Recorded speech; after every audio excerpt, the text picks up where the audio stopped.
Welcome to Wednesday Comics.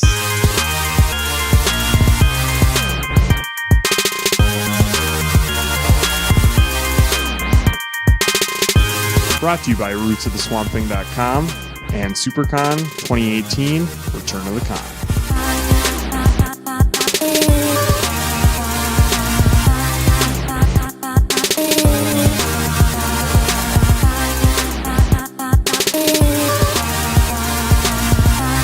Hey everyone, keep turning those pages. Welcome to Wednesday Comics. To my right, we have the Iron Man of Wednesday Comics. Alex, how you doing? Hello everybody. And across from me, there he is, Bruce Banner himself. Garrett, how you doing? Smashing. And here I am Steve Rogers. We're here, the Wednesday Comics podcast, to review some books for you this week, the books that came out on 4/10/2019, and also talk about a couple of things. First up here, actually, I wanted to bring, this is a surprise to these guys. We didn't go over this. Usually we talk about what our free talk is going to be about, but today I spring it on you guys, and Garrett might be aware of this, but Alex, there's no way in hell you're aware of this. Today, Disney had their big press conference about their new streaming service, Disney Plus. Right. They announced a bunch of Marvel stuff and made some Marvel details known about what's going to be on there. I have a couple of things I want to bring up here, get your take. First up, right up top, cost and when it's available. November is going to come out for $7.99 a month. It is going to have all the Disney movies on it, all Disney Channel content, original stuff, and then also a lot of Fox stuff too, like all the Simpsons is going to be on there, things like that. So we have an archive of stuff that they're going to be, but they're also producing new content. And that's what we're going to talk about here with Marvel Studios, their new content that they're putting out on there. First up, shows confirmed, is a Wanda and Vision show, and the show title is called WandaVision. I don't know if I like that title, but it is going to be the people from the movies. God, what's their name? Paul Bettany. And Elizabeth Olsen. Yes. Are going to be in this. It's going to be, I think it's meant to be a miniseries. It's not a full ongoing show. So they'll be doing that, WandaVision, and then a Falcon and Winter Soldier show. And they had a logo also that they revealed. It's called Falcon and the Winter Soldier.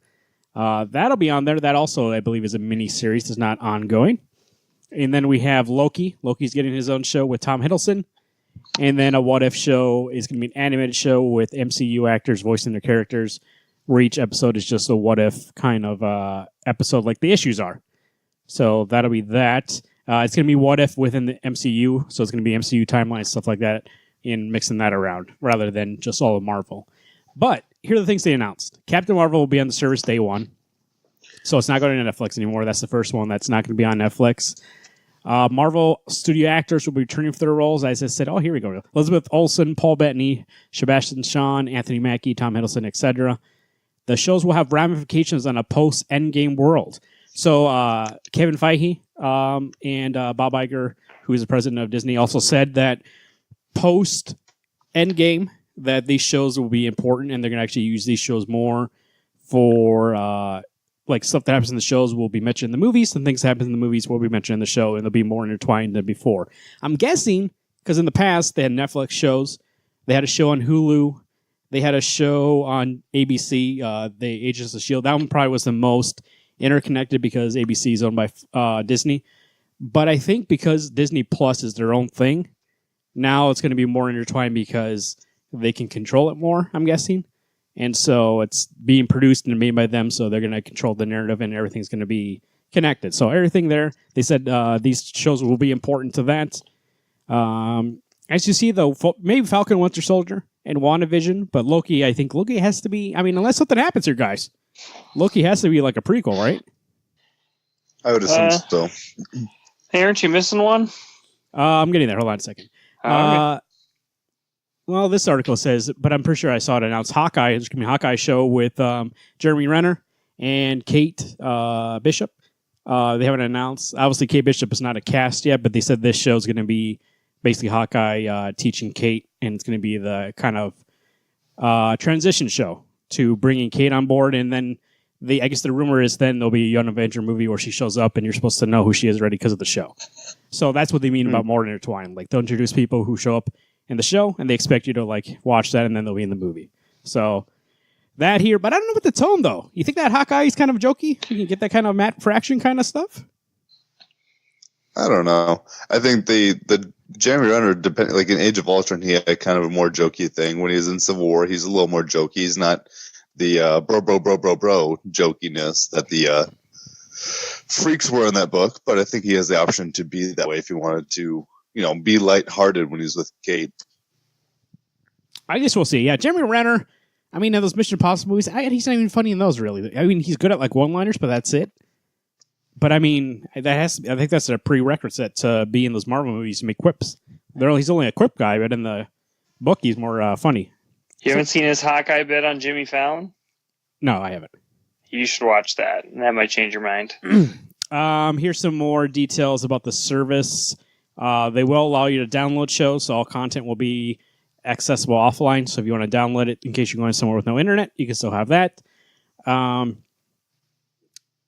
You can have individual profiles. So if you want to buy it and have like 2 different profiles, you can do that. Especially like if I were to buy it, I'd probably make one for my sons and then one for me, so they can watch their movies and not get it intertwined. So it tells me, hey, you want to pick up and start watching this movie again when I'm trying to watch this Loki show? Who knows? And then also it says, so each profile you can customize how you want it and make your own custom avatar or choose characters from the library. So you know who I'm going to put on there, right? Got to put Great Mouse Detective. Well, yes, obviously that. I was going to say Louis. What's his name? King Louis. King Louis from Jungle Book. Yeah. Well, that's you, really. You got them arms. Yep, you know it.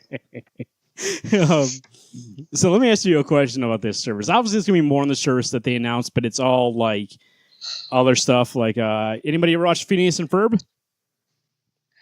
No. Oh, okay. What about but there's a bunch of stuff that they're making original series that aren't just Marvel stuff, but that's the Marvel stuff they announced. Let me ask you a question. I'm going to throw it towards Alex first, since I know he's the least interested in this topic. Does this? I know you're a big Disney movie collector. Is there any Disney movies? First off, you don't have? Yes, I don't have the Great Mouse Detective. So, does this kind of service interest you at $8 a month? I think at $8 a month it does, but my only concern would be, much like Netflix, eventually they're going to jack up that price. And at that point in time, I would just decide, do I keep Netflix or do I just keep Disney? But I think Disney actually does have most of things I'd want to watch. If all the MCU movies were going to be on there, I wouldn't have to find them, because much like I've said on the show now, last week I couldn't find my Volume 1 of Criminal. I just read the damn thing on Hoopla. I didn't have to go digging around. I just watch it right then and there. Sometimes you don't want to take it out of the case and put it in. You just want to turn it on and watch it. Yeah. So, I mean, in all honesty, Beauty and the Beast to be number 1, then Winter Soldier right there. I can just watch them back to back. You can also, they announced $7.99 a month, or you can pay in advance for a year, $70. So it's a little cheaper, but I would imagine then that way you can lock in the price at least for a year. So that way you at least get 12 months of, you wouldn't have to worry about them raising the price for a whole year at least. And then past that, I guess we'll see. But I would that's what I did with DC, and it's like a good promo. Like, you can pay off for the year and it's a little cheaper rate. I would imagine they won't raise the price for a while, because they need to be gaining users at this point. When they reach a point in which they are competitive to Netflix, then they can maybe start raising the price competitively to Netflix. But right now, they need to get people to be like, oh, I'm going to get that one instead. It's cheaper. So until but nothing else. Go ahead. Sorry.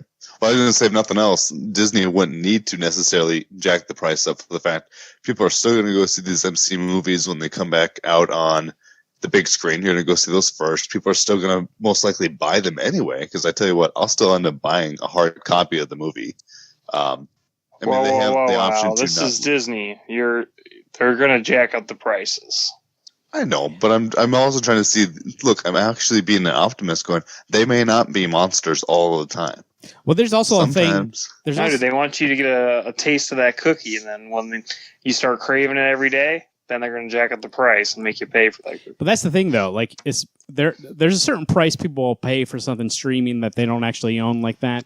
And at a certain point, then they would just not get it anymore. And I think for Disney, that price is between $10 and $15 a month. But seven's a point when you're like, oh yeah, of course, it's no brainer. I'm going to get it to watch all the Disney movies, especially if you have kids. Like, might as well get that in, and you can watch everything. And like Alex said, now we have to worry about day one when it comes out on video instead of going to the store and get it. It's right there on the streaming service.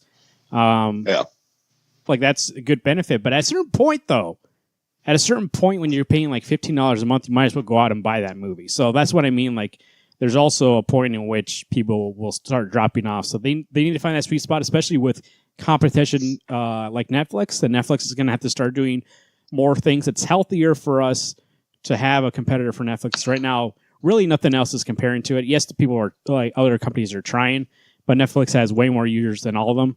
I believe also they just crossed like, I don't know, I forget how many, but they just crossed some insane number. But that's where Disney is looking to go. They're looking to get all those people. And then when they're there, then they can start calling some shots. But then also they have to be aware that at any second somebody could just cancel and go back to Netflix if they want to. So, but one last thing for me though is that at least all those MCU tie-in things, knowing that they literally tie into the other movies now, it's like, oh, it actually makes me want to get it because I don't want to miss out on something. I don't want to be told, oh yeah, you guys met Kate Bishop back in this episode, or this bad guy was introduced here. You saw a cameo of such and such a person. That's how we know they're in this world. I don't want to miss out on those things. It's kind of like being the collector in comic books. I'm afraid to miss out on a story. I'd be afraid to miss out on something that I need to know for a movie that I'm going to go see. Yeah, I mean, that was the premise of the Netflix ones, and then they came out with that loosely connected rule or whatever. And so this is exciting that we're actually going to get things that happen on our home screen has correlation with the big screen. So that'll be cool. And the thing is, go ahead, Alex. Well, sorry.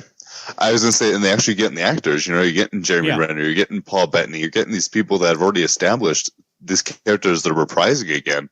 That's exciting. And the thing for them is like they can do this now also. I know before I said because they own it all, but also they can expect somebody to pay this price, and they have these shows and then the movies that come on there, the MCU movies, and that's how they keep them paying month to month is that somebody goes and wants to watch The Falcon, and then, hey, guess what? Now the new Captain America movie's out and it ties in. Oh, I better keep onto that service so when it comes out I can watch it and know what happens next. Instead of having to go out and buy a movie, then catch it on TV, you just pay for that one service and you can keep along with this character no matter if it's in the show or the movie. To you, there's no difference. You're clicking onto Disney Plus and you're getting on there and watching something.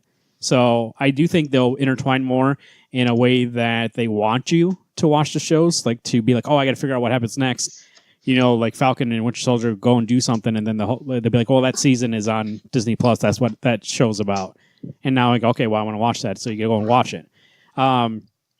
Especially considering Wanda and Vision and then Loki, those aren't shows that are going to be cheap to produce. And we know already they're throwing money at this to make high-quality shows. The Mandalorian Star Wars show that they're making, I think the budget for that is insane. So, like, it's not going to be, we're not talking about they're doing these things just to do them. And like Alex said, too, look at the actors, right? So, I mean, I don't think this was part of the original contract. So, obviously, they signed them to something to do these, too. So, I don't think they're taking this very lightly. They are taking it very serious, especially up front. I guess we'll see. We can't see down the line if they start raising the price and start making this lower quality shows. But at least for the initial 12 months, I believe it's going to be a great service. I mean, just at first, being the ability to go on there and watch every Disney movie. Like, you could literally, if you wanted to, get the timeline out and be like, okay, let me watch the first one that came out and go all the way to the end and be like, okay, I just watched all the Disney movies in a row and not have to get up from your seat. I've only got one thing that I want on this service, and that is the 1997 Spider-Man, animated Spider-Man TV show. That's the question I was going to ask also now to both of you. So they recently acquired Fox. They said Simpsons is going to be on here, so that's Fox content.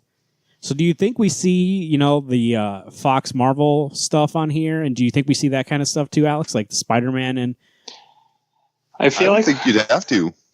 I don't know. I feel like there's going to be some kind of weird thing with Sony with the Spider-Man stuff, but everything else, yeah, absolutely. Anything that's Fox related, well, I don't think Sony owns the cartoon rights. That's all Marvel that owns that. That's why Disney XD has a Spider-Man show. Oh. I think Marvel just made that show. They hired an animation studio to do it, and then they sold it to Fox. but I don't think they actually produced that show. I can check here in a second to verify, but I believe that's what happened. But I mean, it's going to be exciting. I mean, at the very least, these shows we can watch them. These are shows I do feel bad for, mainly Daredevil. Punisher was good too, but Daredevil mainly because that last season was great. And I don't think it has a home here. They did mention that they might have some sort of bundle pricing for Hulu and this together. And if the rumor is true that those shows will be rebooted on Hulu, then you can have at least now Disney Plus will be the family-friendly content. And then if you want something like Daredevil or any of the kind of Disney content that they don't want on that platform, it'd be on Hulu, and you can pay one price for both of them. So if that is That'd true, be pretty sweet. If that is true and we do get Daredevil back, I mean, it's just a shame. I doubt we'll get Charlie Cox back because I thought he actually was pretty good. But we'll see. But I am excited. I mean, none of the news that came out today makes me be like, oh, I'm not sure. I was like, oh, okay. Well, if all that's true, I'm good. $8 a month, might as well. Like, that's a price you can pay and not feel bad about if you pay $8 a month and be like, oh, I don't like this. Okay, well, then it's done. $8? I buy lunch for $8. Yeah, I mean, that was the whole thing with Netflix. That was their first price was $7.99. So, hell yeah. The production company for the Spider-Man show was Marvel Films Animation, so Fox doesn't own it. It's Marvel stuff. So it could show up in there. I mean, actually, probably will then, actually. Yeah, they rerun... Oh, they do rerun... Oh, no, they don't anymore. Oh, no, they do. And ran reruns on Disney XD, so they already showed on Disney, so I bet you I think it'll come back. There you go. That's a good call, Alex. So, sweet. You know, if the X-Men movies are on there, you can watch all the X-Men movies, you know, figure out where you want to fit them into the MCU, and you make your own timeline. At the end of the show, I want to talk about something more MCU, but before we get there, you know, this week of Books Boys, I think we're going to have some conflicting opinions about them, but we had a nice little batch. Not really anything independent image-wise, but we did have this week Invaders number 4, Alex? Yes. This is Butch Geist and Chip Zdarsky, and there's one more artist, but I can't think of his name. And I don't have it in front of me because it's on my phone, and the phone is being used to record this conversation. So the Invaders number 4. I just want to say one thing about this, Alex. I want to know if you agree with me, because you came on the mic hot tonight saying that you'd read some good books tonight. Was this good for you or not? It had very good moments. This was not the strongest issue for me, though. Man, I really love this issue. I was hoping you were going to be like, hey, this was the only good one. I really liked it. Oh, you like Namor, though. Well, the thing I really liked about it, and it's not really about Namor per se, but I like how this story is really turning into like PTSD for somebody who was in World War II, and how he's trying to get over it, and the family's trying to help him. And once he started digging into his memories to remember World War II, actually made it worse. And now, like, they're still trying to help him, but they feel like he might have been lost, because instead of using that as a time to heal, he held on to the anger that would happen, and that's why he wants to go against or destroy the humans now in the future story that we're listening. And then we do see a nice twist at the end that the family who he stayed with, their son is who he's working with to go against the humans. So I like the art throughout. Butch Geist is great. I do like Butch, and I think Chip is surprising me on every page that we're getting a book here that doesn't feel like Chip. There's no like he knows. Here's the thing about Chip. Chip, obviously, we know, right? Alex, Sex Criminals. He helped write that a little bit. I mean, he worked with Matt Fraction, obviously, and he drew it. What was the other book he did? He did Spectacular Spider-Man for a while. Yep. Yeah, there was another like comedy book in there too. But for a while, he was like the comedy guy, right? Like people were like, oh, yes. He makes funny books. And then this book here, I like that he is multifaceted. Guardians. In the way Guardians, that's right. In that he's not just like falling back on his comedy throughout this. I don't think there's a joke in this issue at all. And he actually writes a story that is pretty serious and pretty, I thought, well thought out about this flashback. But he doesn't rely on like any kind of jokes or one-liners because that's what he's used to. And I don't mean to throw shade this way, but it's kind of like Dan Slott when he would write a very serious story back in Amazing Spider-Man, but he needed to throw quips in every once in a while. It's like, we don't actually need that right now. Like, I can take a serious story for a couple of pages. It's like to break the tension. But in this, Chip doesn't feel the need to do that. He realizes this story right here, especially this issue, doesn't need you to break the tension. Like, that's the part of the issue that actually is intriguing, is to see where's this going. Is Namor going to be saved or not? Or, like, what happened? What's the thing that made him snap? And then we realize it. And now we're setting off to have the invaders minus Namor try to stop Namor. And now actually we know, where they're at and where his head's at. Yeah, I mean, like, I read this, and Al, I thought that you would really like this too, because your big thing that you've said a lot is, hey, I can't wait to dive back into more of these flashbacks. And this issue was literally like 95% flashback. I'm being a pessimist and I'm hating. I guess, man. It was a little weird seeing Professor X in this book be like, he felt more like Magneto to me in this than Charles Xavier, like saying things like Homo Superior and like things like that. I was like, who the fuck is this? Like, this is not Professor X. But I mean, maybe when he was starting out. Yeah, I think in the last issue they said that he was, back when he first started, he was more like this. And, right, like young and naive and things yeah, and like I think this, along with a couple other stuff, made him change his mind about how to approach this. But that was interesting to see. And then you get Namor, with his classic look, and it is it's a very traumatic story about this guy who constantly gets screwed over by humans, and humans are affecting the people that he loves. So I think it's more he's like a victim of coincidence, but obviously in his mind, he feels like humans are targeting his happiness and trying to eliminate things around him that tie him to the human world. So, the art is super good too. I mean, I at first thought that scratchy art style would be kind of more not satisfying, but it actually works out pretty good. And I think there was a scene in here where Cap does a salute. It was either 3 or 4 where he does a salute to Randall. I think it was, I can't remember. His last issue. Last issue, okay. That was probably one of the most beautiful panels I've ever seen in my entire life. Like, that was awesome. Alex, anything?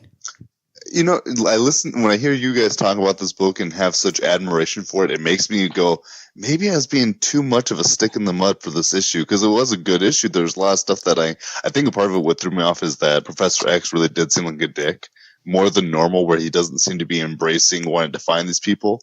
And when he says Homo Superior, it really threw me for a loop. And I was like, God, I don't like you. I don't like this version, but you're right. If that's what he started out as before he met Magneto and decided, whoa, I can't be this kind of guy. Okay, I get he's maybe, I don't know. It just didn't seem like the Xavier I knew. And I think that's what's leaving the bad taste in my mouth. Because I liked all the back matter. I like seeing Namor. I like the fact that Roman is Namor backwards. Whoa, Jesus, guy. Snap. You're paying attention enough for that? Oh, of course. Oh, Papa's a good detective. I see all these things. I just hate everything. I really enjoy this issue. I'm excited to see where this goes. Now, I did see that this is supposed to be like an ongoing, but I don't see past this arc. Like, where does it go? Like, what else would happen?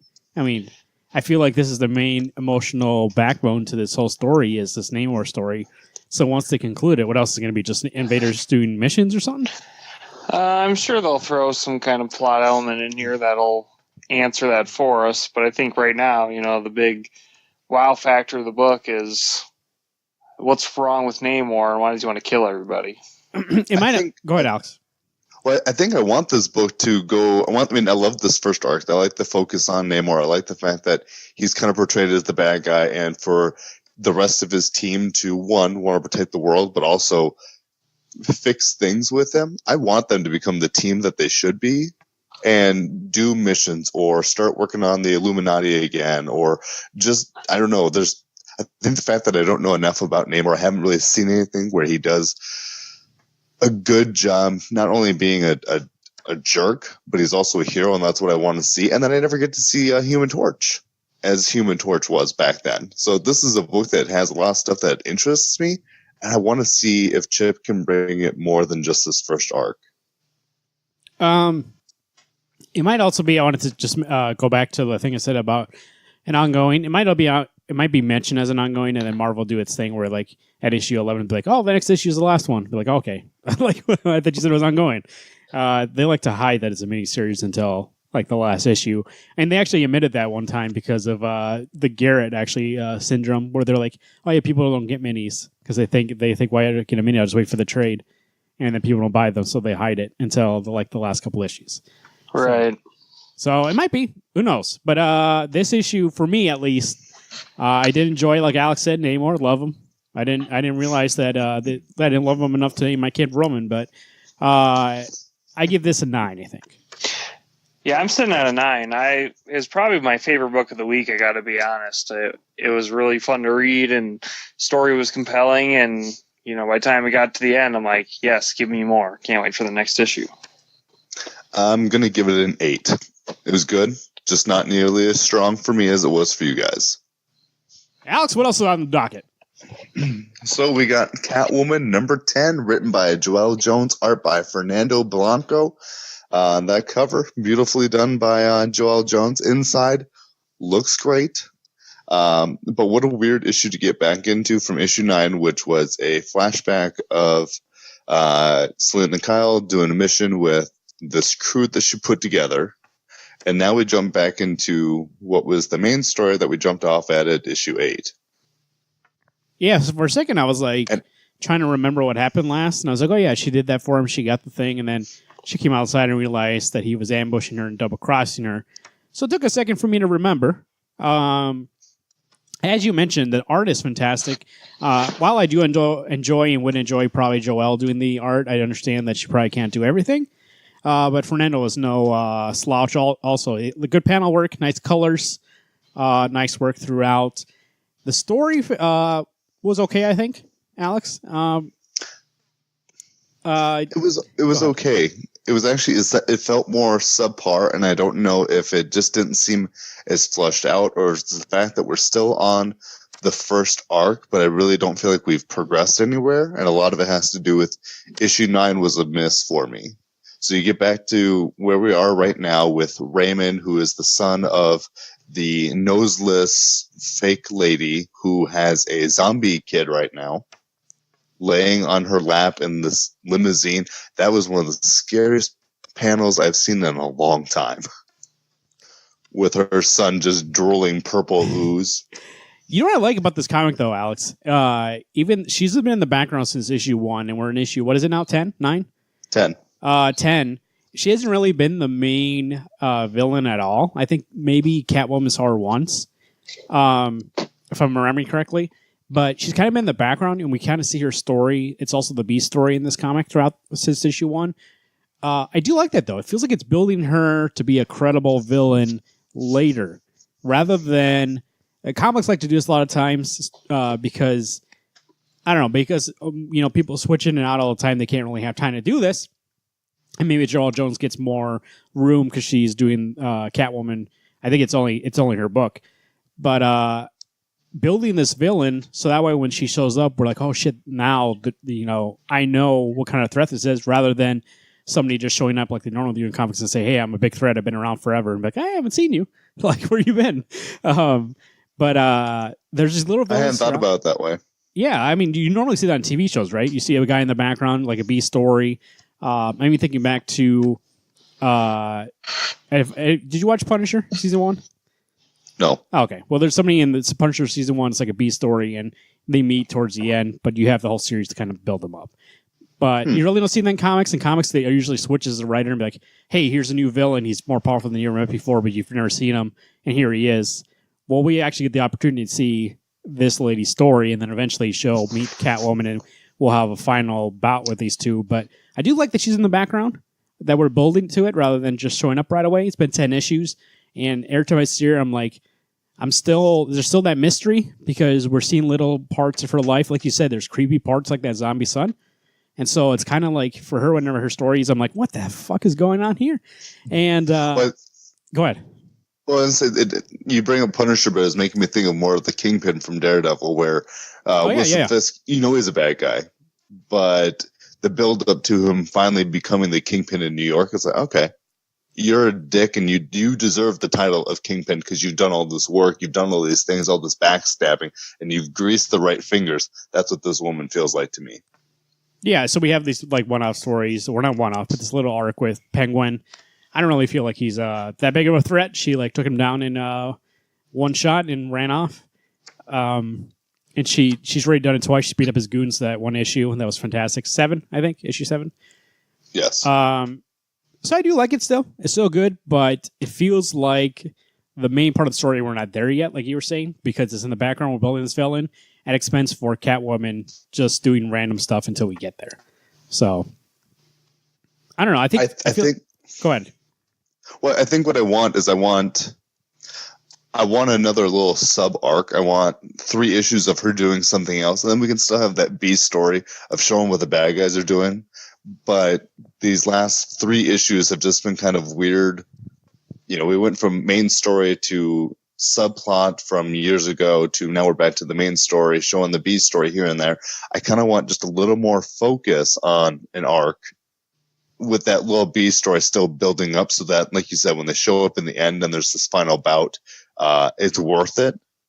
But I don't feel like I'm getting enough Catwoman that I want. Well, this Catwoman's still having problems, you know, running away from Bruce. And she's working with this little group of people. They have her sister Holly now, and Holly's not right. And that's part of what this issue was, is Selena able to take care of her sister? Well, she's not. Well, I think, yeah, that's why the first arc was so strong, because we had, coming off of 50, that story, and then the main villain was the B story in the background. So it felt like we were getting 2 complete stories. But now it's like the Penguin thing, I don't even know. To be 100% honest, I don't even know what's going on in that Penguin story. I mean, I do probably if I went back and read it. It's not that complicated. But because of that intrusion of the last flashback episode issue, I'm not entirely sure anymore. So but I still remember what's going on with that lady, though. And so that's why I feel like that's stronger.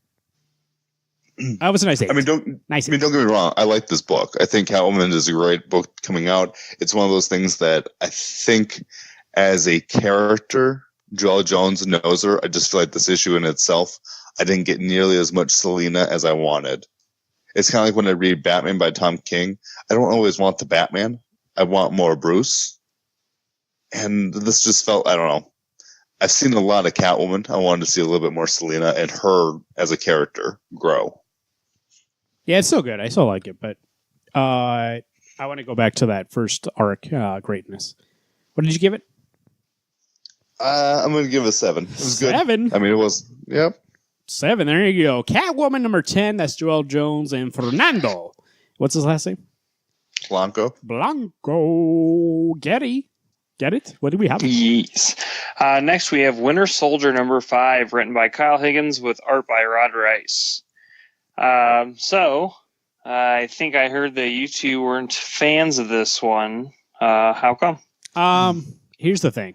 I'm reading this issue, and here's the thing I'm going to say about this issue. I'm going to compare it to another issue we read tonight because I felt like that issue did it better. This issue here, well, first off, we know in the last issue he killed RJ's dad, or it was an accident that his dad died. What did he push him and then he hit his head on the stairs or something like that? He dodged him and he hit his head on a dumpster. Oh, you're right. He $1 million babied himself. And and then he's like, right away, the first thing he thinks about is like, I'm going to bury his body so that way RJ doesn't look for him. Which, first off, doesn't seem like a smart thing to do at all. Like, how's that not going to make him look for his dad? He's going to think his dad just left. But yeah, but somebody's going to find that body. Like, and then is he going to be more mad later? And then he goes, okay, well, let's put him on ice and then we'll tell RJ what happened to make it all well. And then I just thought, so how does that make it better? His dad's still dead. But you're going to be, hey, I put him on ice for you, though. He's in this fucking Foot Locker over here. Let me show you your dead dad. We'll bury him like the right way. And it's like, dude, but you just had him next to the pork chops in there. Like, what the fuck's going on here? Yeah, it feels like this whole time it should have just been like, why don't we just tell the kid? Like, we're adults. Why can't we just tell this kid that his dad died by mistake? I mean, yeah, if it was an accident, like it just seemed like Winter Soldier even called it that. He said that to Sharon. He's like, "Yeah, it was a complete accident." And like they're like, "Yeah, we know." Like, imagine if RJ was the cops instead, and he's like, "Dude, it was an accident, but I'm not going to let him know because I want him just to move on. I'm going to bury his body and send it. And they'd be like, dude, what the fuck are you talking about? Report it. Like, it's an accident. Why do you have to hide? Like, just say it's an accident. So that's him kind of little... Oh, go ahead, Alex. Sorry. Well, I feel like Winter Soldier needs to have his Avengers card taken away. Because what a shady thing to do. You accidentally let this kid's dad die. And then you're like, yeah, I'm just going to go hide him in the forest. If the wolves dig him up, that's not my problem. And then he's talking to Sharon, and Sharon goes, oh my God, Sharon's just as bad now. She's culpable to the fact that she is an accessory to not even murder, but... And her plan is like, hey, let's throw him in the Foot Locker. We'll tell the kid the truth, and then we'll bury him right. And it's like, what? Okay. But even you think about it, like the whole time, the last issue, I remember we had an issue because I felt like the father was more of a catalyst for a plot, too cliche rather than a full character. And then in this, it kind of proves that like his death really doesn't mean anything. It's just a catalyst for RJ to be upset and kind of fall back into how he used to be. Like there's no.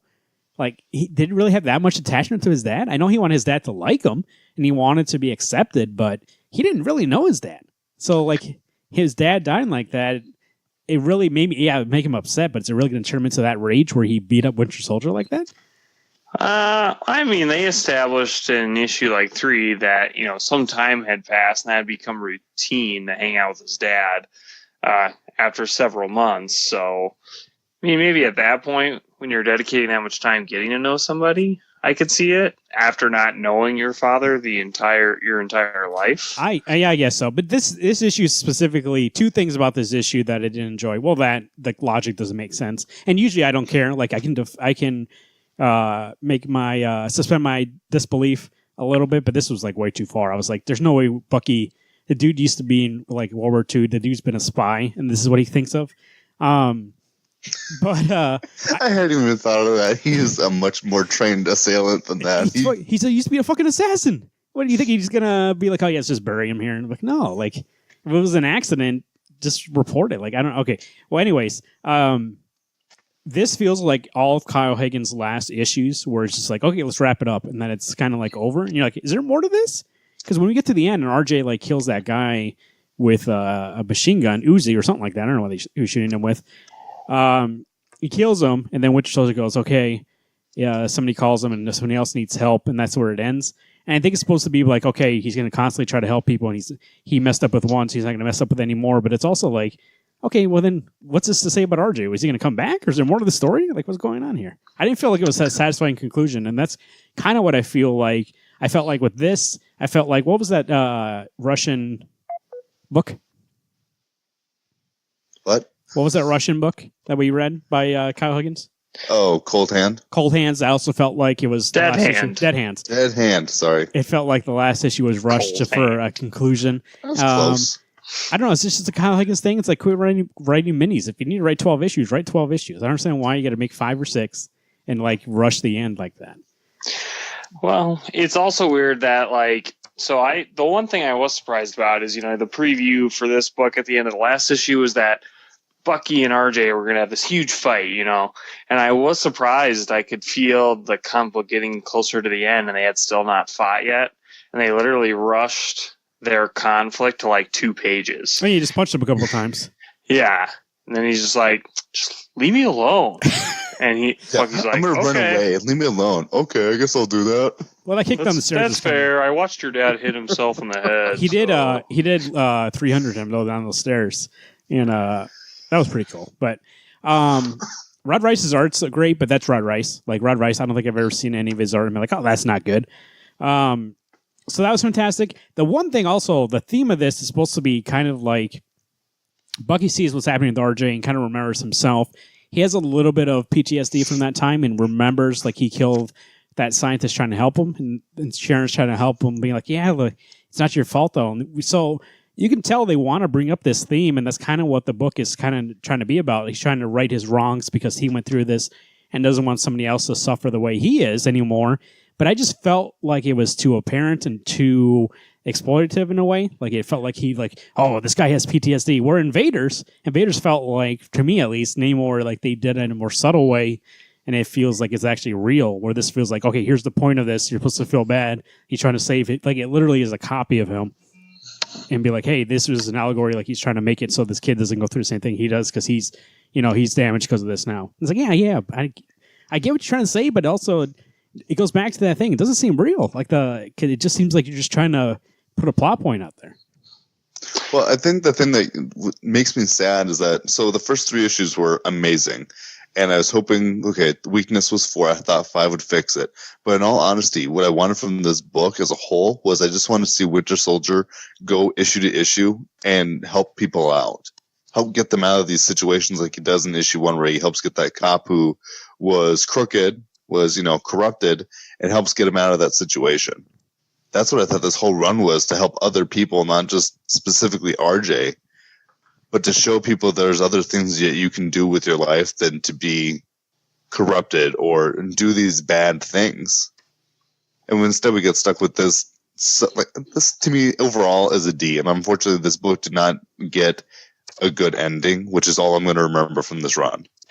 Yeah, I mean, if you think about the message and then what actually happened in the story, like from what you were saying, yeah, this is about him helping people, but then it's basically like this whole storyline with RJ was 3.5 issues of tangent, and then it's like, yeah, Bucky helps people. Like is that the message? Like, I don't get it.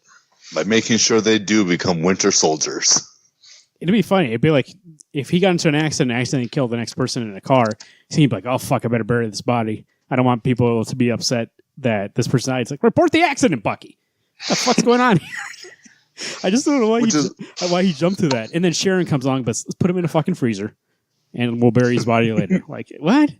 Okay. What? Which is weird when we read 2 books this week that have Winter Soldier and they're completely different characters. Plus, if somebody went head first into a dumpster, wouldn't I call the ambulance just to make sure, the guy's not just knocked out? Like, he just assumes, I mean, obviously Bucky's been in war. We think that he can tell somebody's dead, but don't you just call it just in case? Call it in? He's not a doctor. But we don't know that after RJ or after Richie hit his head, who's not to say that old-time Winter Soldier came back. He's like, I guess I gotta finish this. And he did kill him. That would be a good fucking ending.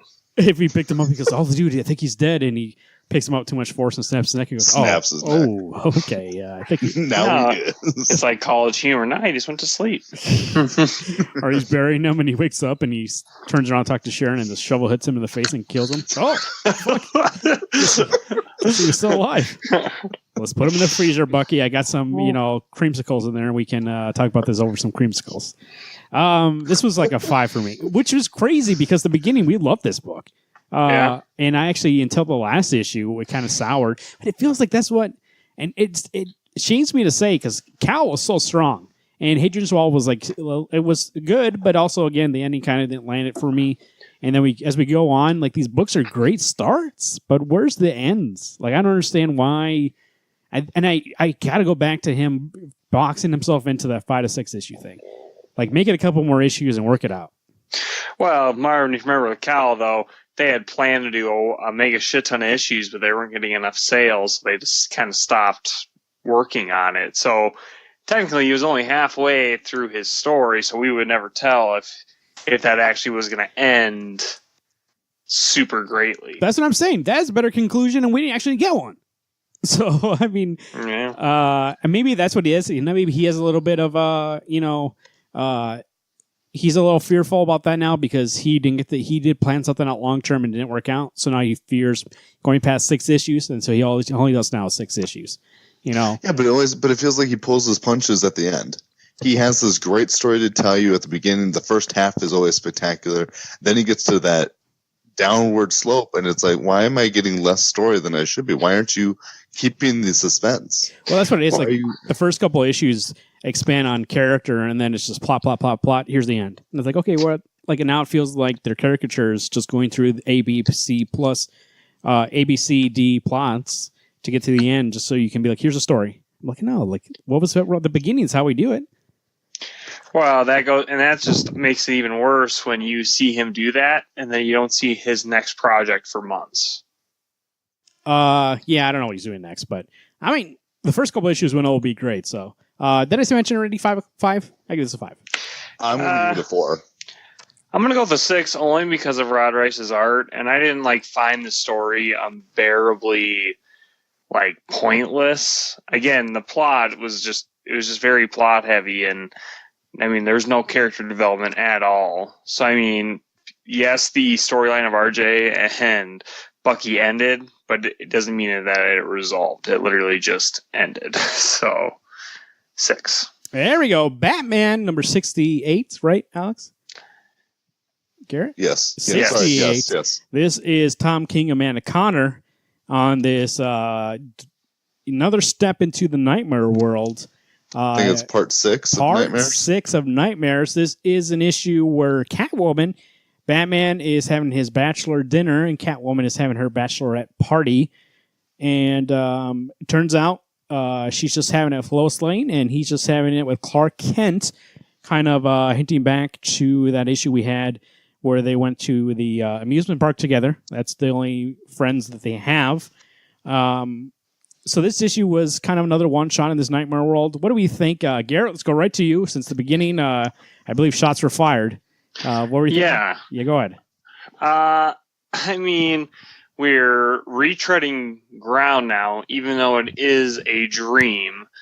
I mean, at this point in the story, I don't see how the boring version of his bachelor party versus a second issue dedicated to Catwoman's bachelorette party really, I don't know, doesn't do anything for me. And I'm sick of having these issues where it's a lot of wow factor and then you get the last panel is, oh, he's having a dream.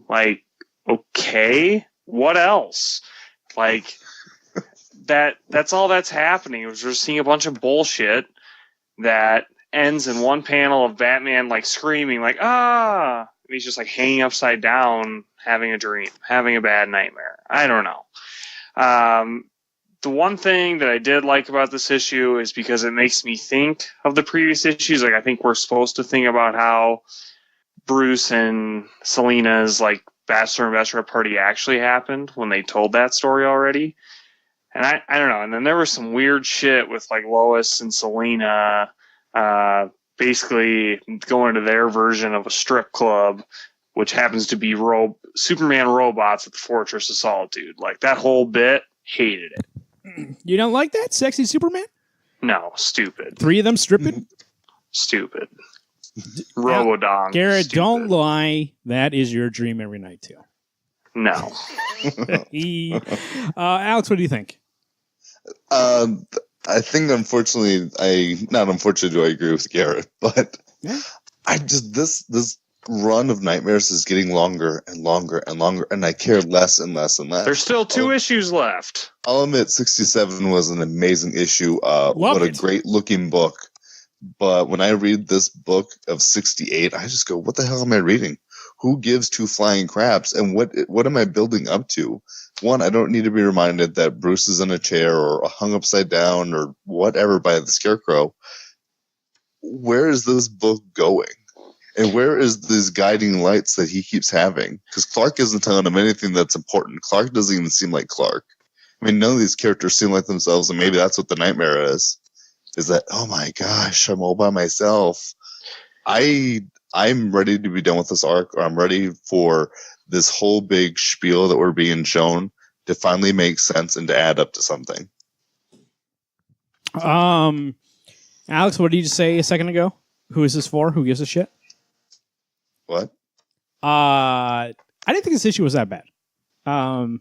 Yes, I agree. I don't understand why we're still in this Nightmare world. I don't remember how this Nightmare world started. Did we figure that out, or we just? No. Okay, so we just were in an issue. We're oh, this is Nightmare. It was that Scarecrow first issue, right? Right. Okay. There's literally no indicator that he even entered a nightmare. We just see scenes of him being tortured at the end of each issue. I mean, it does. Isn't the Professor Pig one? That's a nightmare. Yeah, but is that the start of this? I think it was Scarecrow first, one, and then it's Professor the start Pig. of this. Scarecrow one? Why don't I remember the Scarecrow one? Because it was 2 months before the Price crossover. Yeah, they did that one. Oh, I see. And that's unfortunate that they had that Price crossover in between this, because it makes this thing feel like it's lasting longer. than it actually is because we're a whole month actually prolonged on this storyline. I like Amanda Connor's art a lot, but I think that's a personal choice. I did think the story was fun. I did like the issue by itself, but I'll agree with you guys on one point. We can move on at this point. But I mean, I don't even remember exactly what's going on with the main story prior to that Scarecrow issue. I can't. If you gave me $1 million, I wouldn't be able to tell you. Well, that's the thing. You're not missing anything because nothing's happened. No, I mean, all these nightmares don't do shit. Pre-nightmare, where were we? What was happening? Bruce was sad because Selena left him, and then he beat up Mr. Freeze real bad, and that was all that's happened. I thought we had something before that. I mean, wasn't there the boy that thinks he's Bruce or wants to be Batman or wants to be Bruce? It's 59 or 61 or 60 or something. Yeah, which is also that was a Nightmares one shot. Okay. And that has no resolution either. This is all just a jumbled mess. And Tom King was killing it before this arc, but this is all-time low, I think, and it's just bad. Hang on, dumb question. Is the Scarecrow issue, is that Batman Annual 3? I don't know. Okay. Because I haven't read that, so maybe that's why I'm confused. It might be, actually. Let me look here quick on my list. I did, but I mean, you guys aren't wrong, and I'm not saying that you guys are having valid concerns, because I actually do too. I'm okay, I want to get back to the main story, but I also did like this issue for what it is. It's a one-shot. It was not really anything that we needed to see, like Garrett was saying. It wasn't oh, that's what's happening. I was okay, it's their bachelor party. It was fun, but what else? But also, I don't get. Here's what I don't get about this. Also, Supergirl shows up to let them in. Supergirl's not invited. There's letters. Yeah, she's got to work that night while Clark is out having a good old time. She gets a call to go handle an asteroid or whatever, which shouldn't take her very long. Let's see here, Alex. To answer your question, I'm looking at all the issues here. Oh, that's not the issue. That's collected issues. Let's go to the issue 68. The Scarecrow one was issue. Let's see here. 61. Oh, really? Okay. Nightmares #1. Oh no, that's what happens to the boy who wants to be Bruce Wayne. That's what that was. Issue. Okay, 62 was what's his face?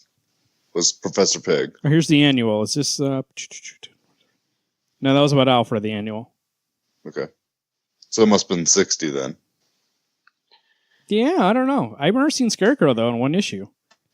I think 60 was the start of it. And the boy one was part 2. And then we had the 2-issue crossover, which took us up to 64, and now 65 on has been Nightmares.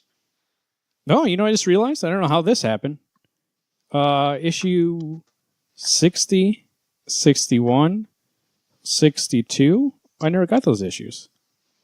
I read the rest of them, though. That's weird, because I got 61, or excuse me, I got the annual, and then I read 63 on, but I didn't read those. All right. Okay, well, that's cool. I guess I got that to look forward to, so let me go back, and maybe that's why it's so confusing to me where we were before this Nightmare thing, because I didn't read it. But I'm willing, I mean, this thing is supposed to be 100 plus issues, maybe 110, I think, now, that they pushed it because of, and I think maybe it's because of these issues. I don't think this is part of the main story. This feels like, you know, he's working on Heroes in Crisis, so we need some sort of way to write a little one-shot stories. Well, I mean, I'm not going to spoil anything, but there's an event coming this summer. That's the only thing I'll tell you. That's probably why we got this much filler going on. The Batman? Batman event? Yeah. Yep. Tom King event? Yep.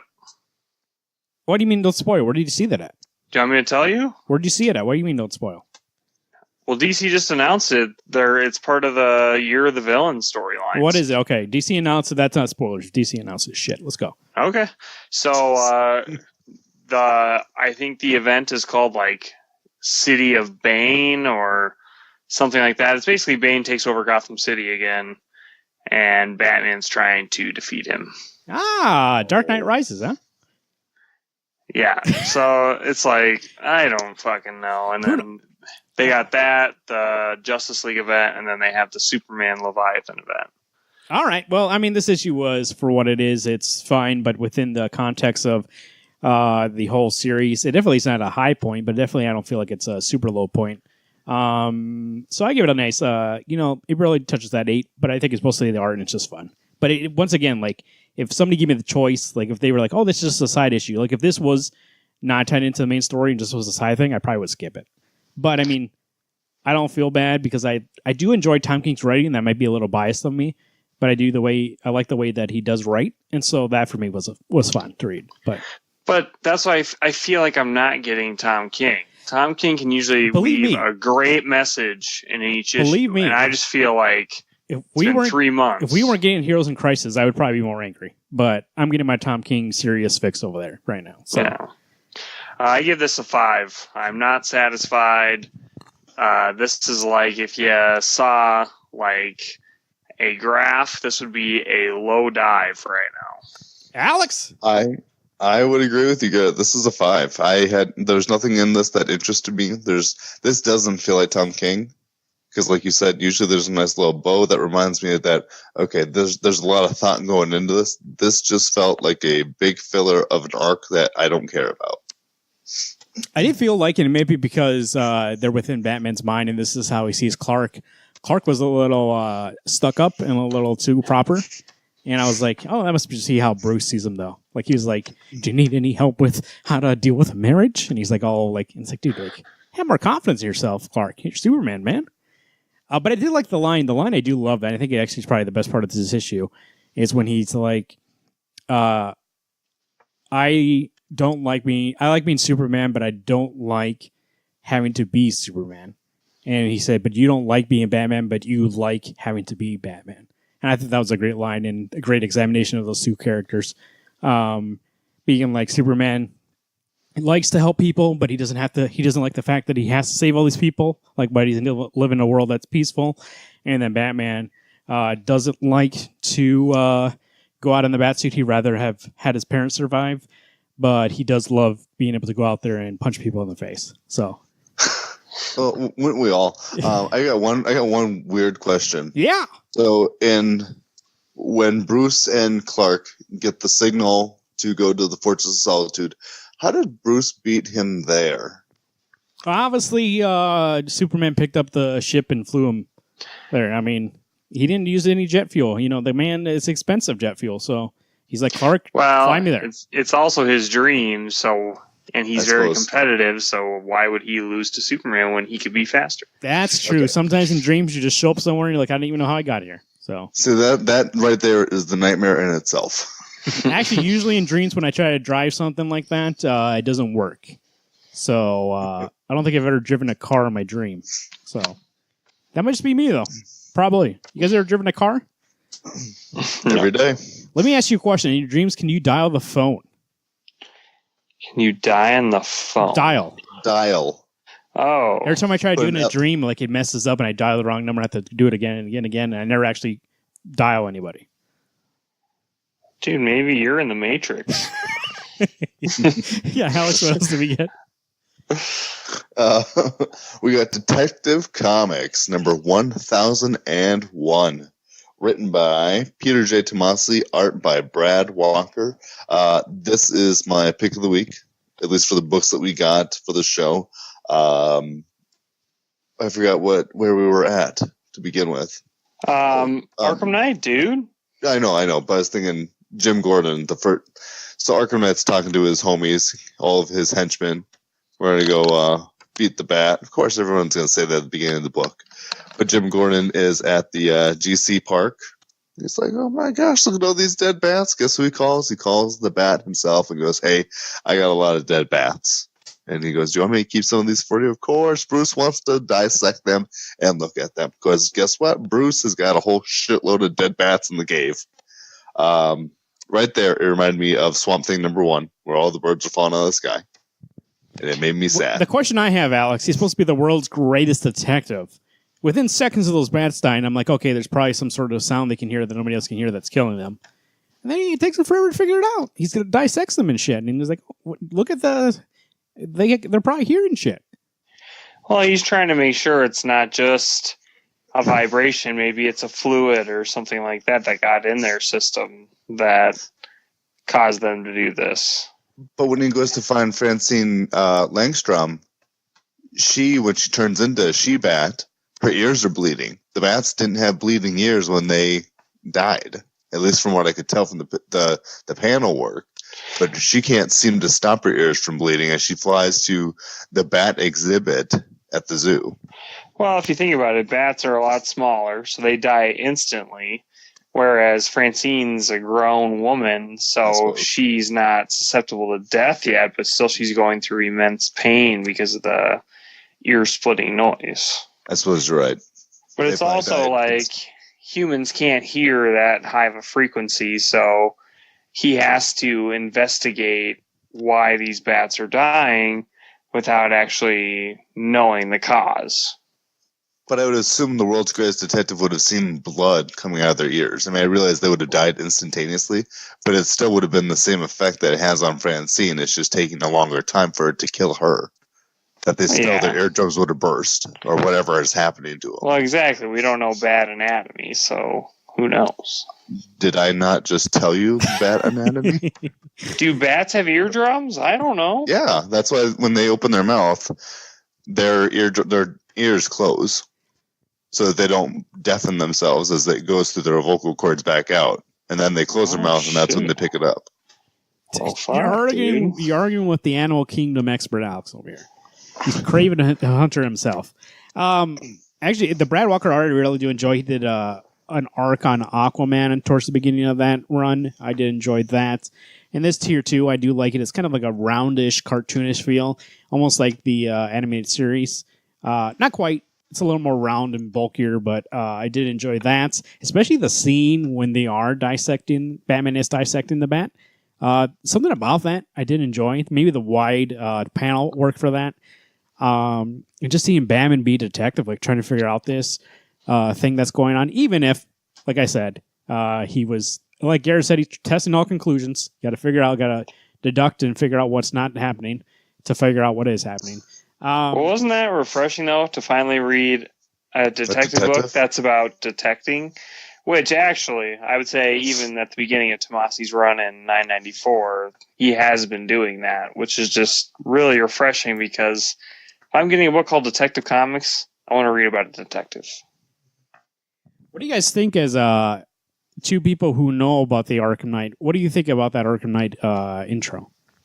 What a change of a character. I mean, which is fine. So what you got in Arkham Knight, the video game, he is obviously a character that we've already established and have been assuming who it was throughout this whole game. I don't know who to expect for this, and he's actually living up to the Arkham Knight. He actually has a sword, he has a shield.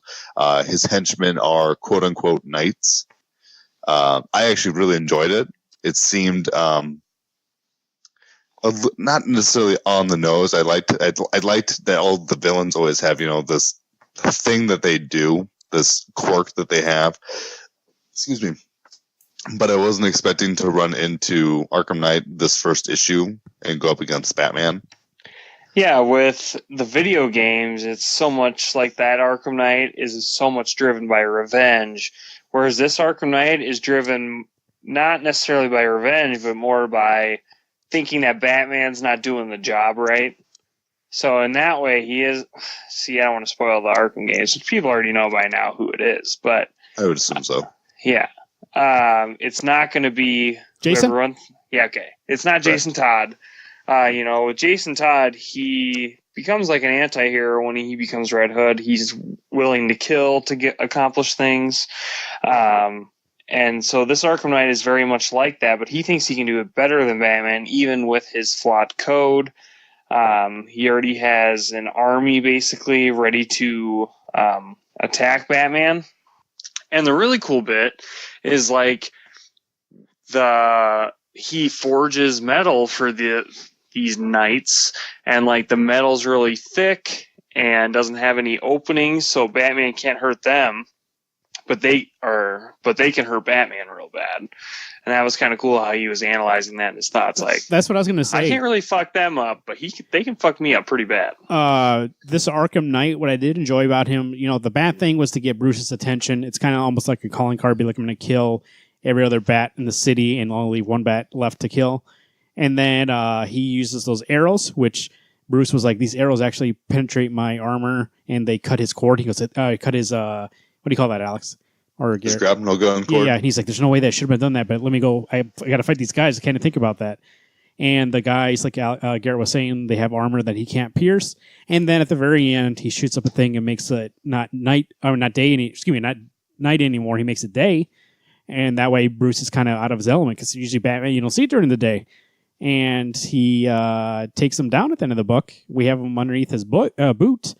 And you can tell that whoever this is, no matter who it is, he obviously knows a lot about Batman and Batman's armor and how Batman operates, to know how to use things against him so Batman is not in his element, and take him out of that a little bit.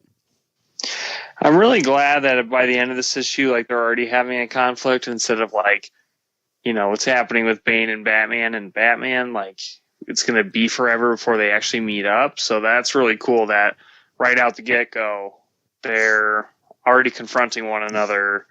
Obviously, it's not going to be the final confrontation in the next issue, but it sets up some really fun storylines. It almost feels like he'd have to be something, I don't mean to speculate, but for the fact that specifically he is attacking shadow-based things, where usually Batman hides in the shadows, does all the stealth things. It almost feels like it has to be a League of the Shadows bad guy, somewhere that Bruce has fought with before, who would know that that's a weakness or that's something to exploit from him. What if it is, and I think, Alex, did you ever finish Batman Incorporated? No. At the end, spoilers, Meryl's Damien clones, Garrett, what if one of them grew up? Could be. I mean, that'd be probably be reaching for new audiences, but hey, it'd still be something they wouldn't suspect.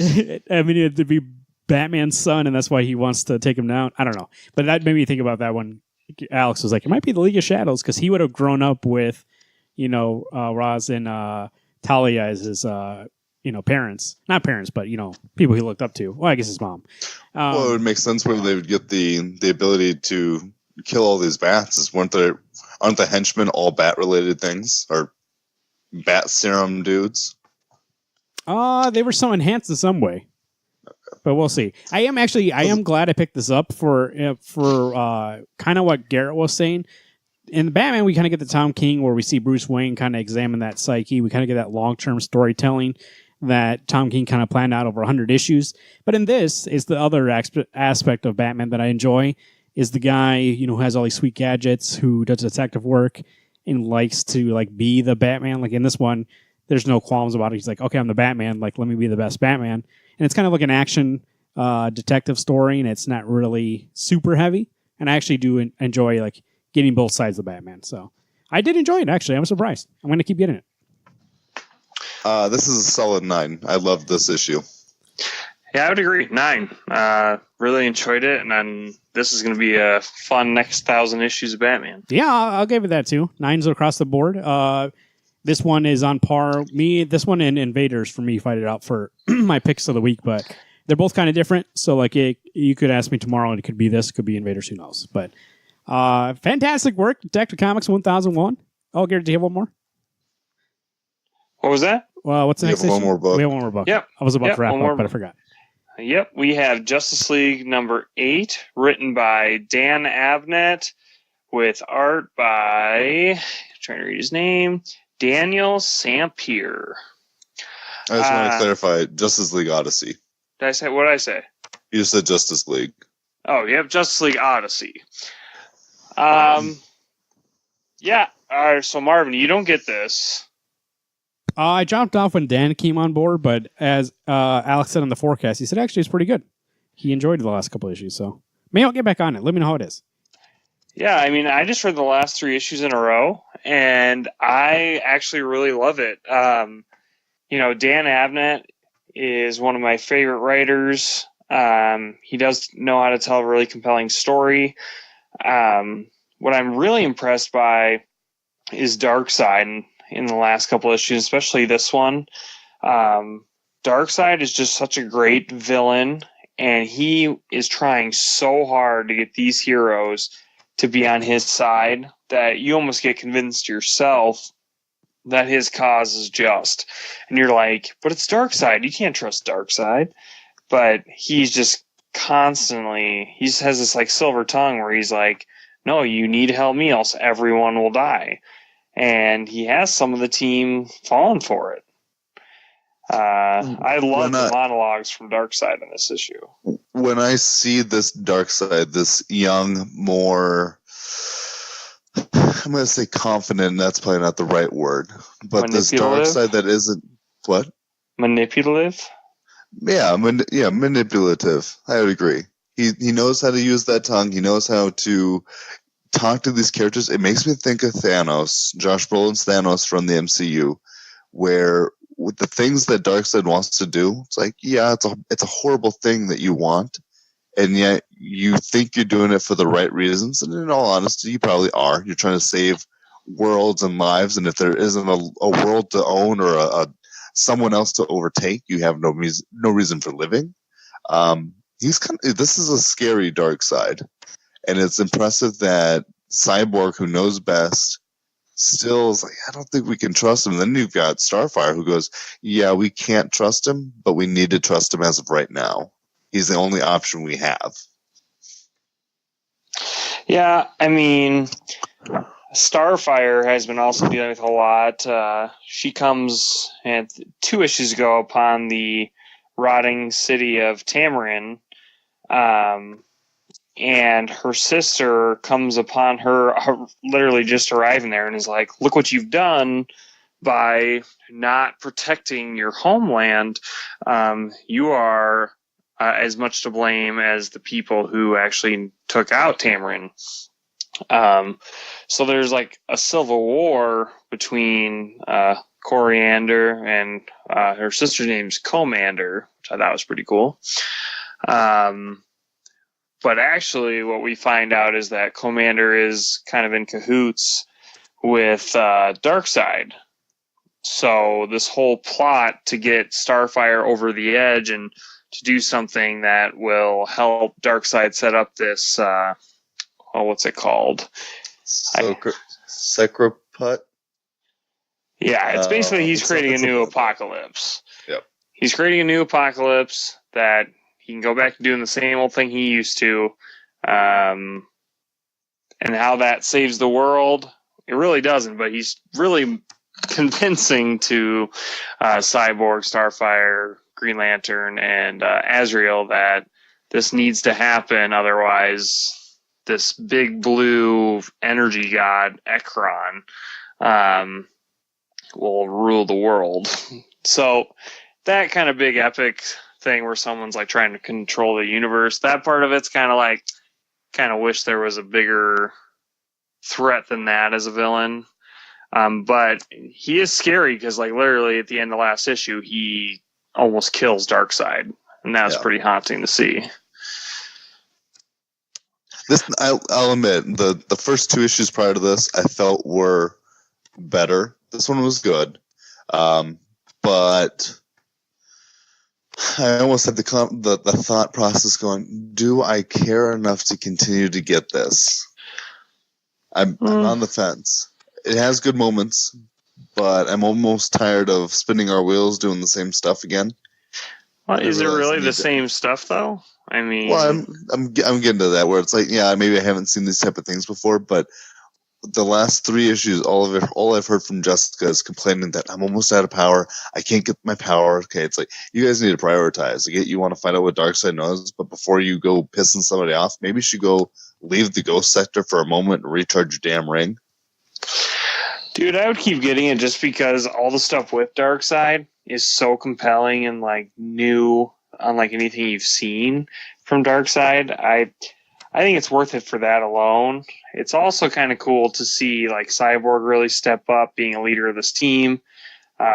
Azrael's not so much a douche nozzle. You know, the only one I find that's getting like 0 character development, even though her home planet just kind of got decimated, is Starfire. Like, I think she's just kind of the big gun right now. And that's unfortunate because she does have so much personality and character that should really be worked on. But hey, maybe that's coming. I'd assume that's got to be on its way, and I'd hope that's something we get after we're done with this first big arc. Is that we start building these characters up again, letting us get to know them, at least get to know them as the Rebirth style.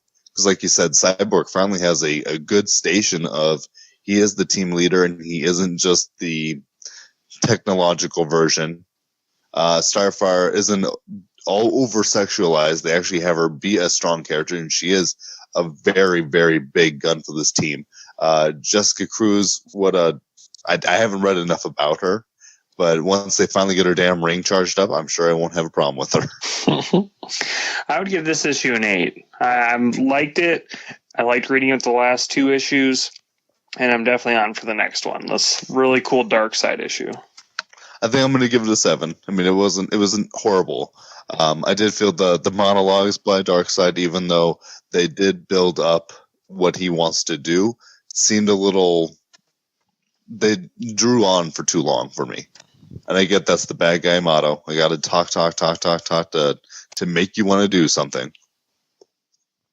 There we go. Invaders number 4, Catwoman number 10, Winter Soldier number 5, Batman number 68, Detective Comics 1001, and J-Lo number 8, as Alex calls it.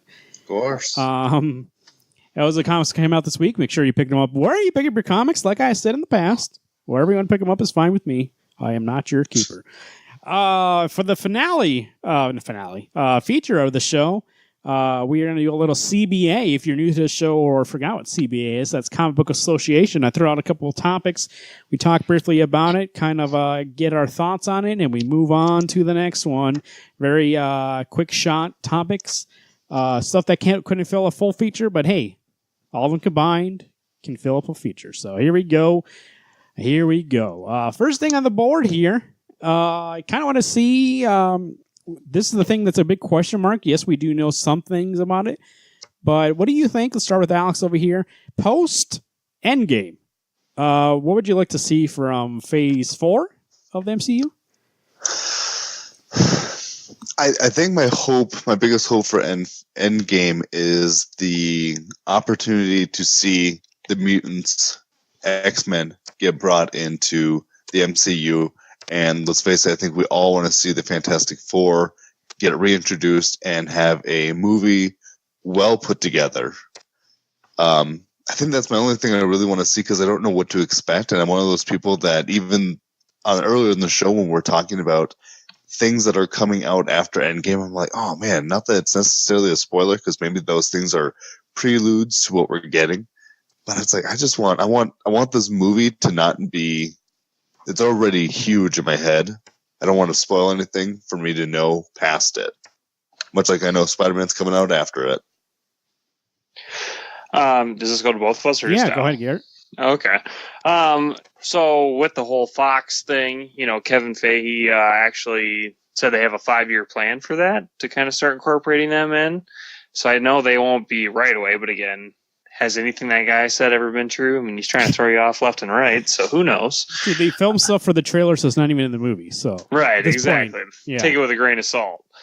I'm just excited post Endgame to see. We're obviously going to get a lot of new heroes coming into the Marvel Cinematic Universe, and I also, I want to know who the overarching or what the overarching evil is going to be next. Because, for Thanos to be the overarching villain for almost 22 movies, I mean, that's a compelling villain. So, I don't think they're going to do things exactly the same as they did this Infinity Saga, but I think that you need a villain or a group of villains or some kind of faction that is so huge that it's going to take a lot of time and effort to get through that story and do it justice. So I'm excited for that. And, I think I feel like everything we've seen from Spider-Man Far From Home, like almost 75% of it's all sham. You think so? I think so. I mean, why? Yes, they want to show a trailer to show interest in the movie, and I think they'll keep some things, but I feel like some other things, is all bantha fodder just to be like, hey, yeah, there's maybe the more big picture things like seeing Nick Fury in the trailer, or I don't know about Happy, but there's just like small things like that where I think there's going to be, it's also throwing us off. What if Mysterio's really not in it? It's all an illusion. Hey, man. I never thought that Brad Pitt would be in a superhero movie, but he was in Deadpool, so. And he died. Deadpool too? Yeah. Yeah, horrible death. I kind of want to see, I mean, obviously, Fantastic Four is my ultimate but wish to see on the screen, Doctor Doom. But that would be more a Fantastic Four movie by itself. But I am excited to see, at least for a little bit, like Garrett was just talking about the next big villain. I'm excited to see some movies go back to individual movies for a little bit. You know, you can see a Thor movie, you see a Captain America movie, depending on who he is at that point. Is it Falcon or is it going to be Bucky? But at least seeing a little more self-contained movies before we get back into the whole Avengers thing again. So I do feel like the next phase is going to be more fun in a way and less like this last arc we had. So that's maybe, I think, why we're going to get these individual stories for a while. But we'll see. I'm not sure what they would do next. I guess the next thing they would have to do, because they already did Ultron. They wasted that on one movie. They already did Thanos. I think the next thing would have to be either some sort of real Civil War thing or a Skrull thing, maybe. Right. That's why I was thinking Skrulls is like an obvious one, but I feel like they want to go with something less obvious. And plus, they already did that once with Captain Marvel, even though it was on a smaller scale. I mean, do you really want to double dip in that? Maybe, though. Maybe you have some sort of, like Galactus or something like that. I don't know. I don't know what. Dude, bring that Red Skull back. Red Skull. Yeah, Red Skull would be good, but I don't know if he would be something the Avengers would fight. Yeah, I don't know. Who knows? But anyways, I'm excited just to see that, but also what characters decide to focus on next. Young Avengers, I think, is a pretty good shot that's where they'll go next with Kate, with Cassie, and some other people. Wanda and Vision are going to get their own series. I hope in that series we'll see that they'll have kids, and then those kids later become part of the Young Avengers, and we get that movie. You know, more movies like that where we can make a Young Avengers thing and have them do its own thing. And it's not always about the world ending. We can have smaller stories, kind of like Winter Soldier. Like I said, I mean, the world wasn't ending. But, I mean, it wasn't like Thanos level epic. We don't need to do that every single time. Because then eventually, like you were saying, when then where's the top? You got to keep, upping the ante every single time. Let's go back down to just smaller stories for a second. I think the one thing that I'm excited for, that sounds morbid, but I'm not anxious either. I'm almost nervous to see who dies. And I think that's something that we've talked about on the show before, is that in Endgame, heroes need to die. I got a question for you. We were guessing in Infinity War who was going to die, right? And I said Rocket, and he turns out to be the only Guardian that didn't die or get snapped away. If he's and when they bring it back and everybody comes back to life and then he dies, does that count? No. I mean, he still technically died. Yeah, but not in Infinity War. They're both one. They both shot at the same time. Maybe I just had a feeling. Different titles though. My thought is that I am fairly certain that in this movie, if I don't cry, I will be a monster. I'm going to consider myself a monster. So there you go. We've been building up for this for 10 years. Garrett, we all have dreams. Well, I was going to say, I don't know if you necessarily have to cry. It might get misty. But that's what your coat's for, your shirt, and don't let anyone see that. Coat! It's going to be, by that point, Garrett, it's going to be 70 degrees.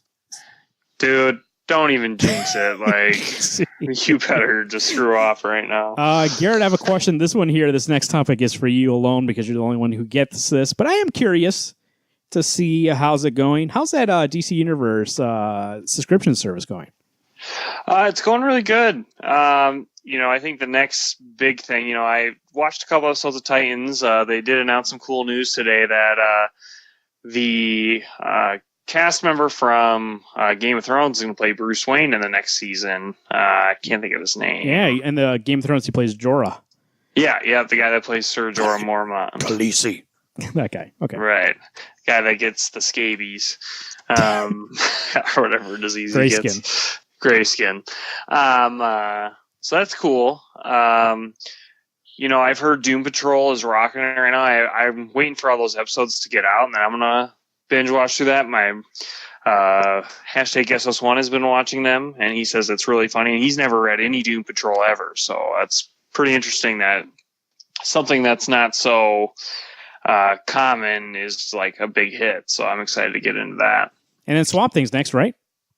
Yep, Swamp Thing's here in May. I think we're at, technically right now it's Young Justice Season 3B is going on right now. But then, Swamp Thing in May here, which I'm really excited. That's probably what I'm most excited for out of the streaming service right now. What do we think with their comic lineup? Has it gotten better since the beginning, or? Yeah, it has gotten better. They have a lot of things in there. I don't think it's obviously as extensive as like Comixology Unlimited, but if you're looking for DC-only content, they have a lot of the big names in there. I mean, they got Infinite Crisis, they have Final Crisis, they have the 52 storyline in there.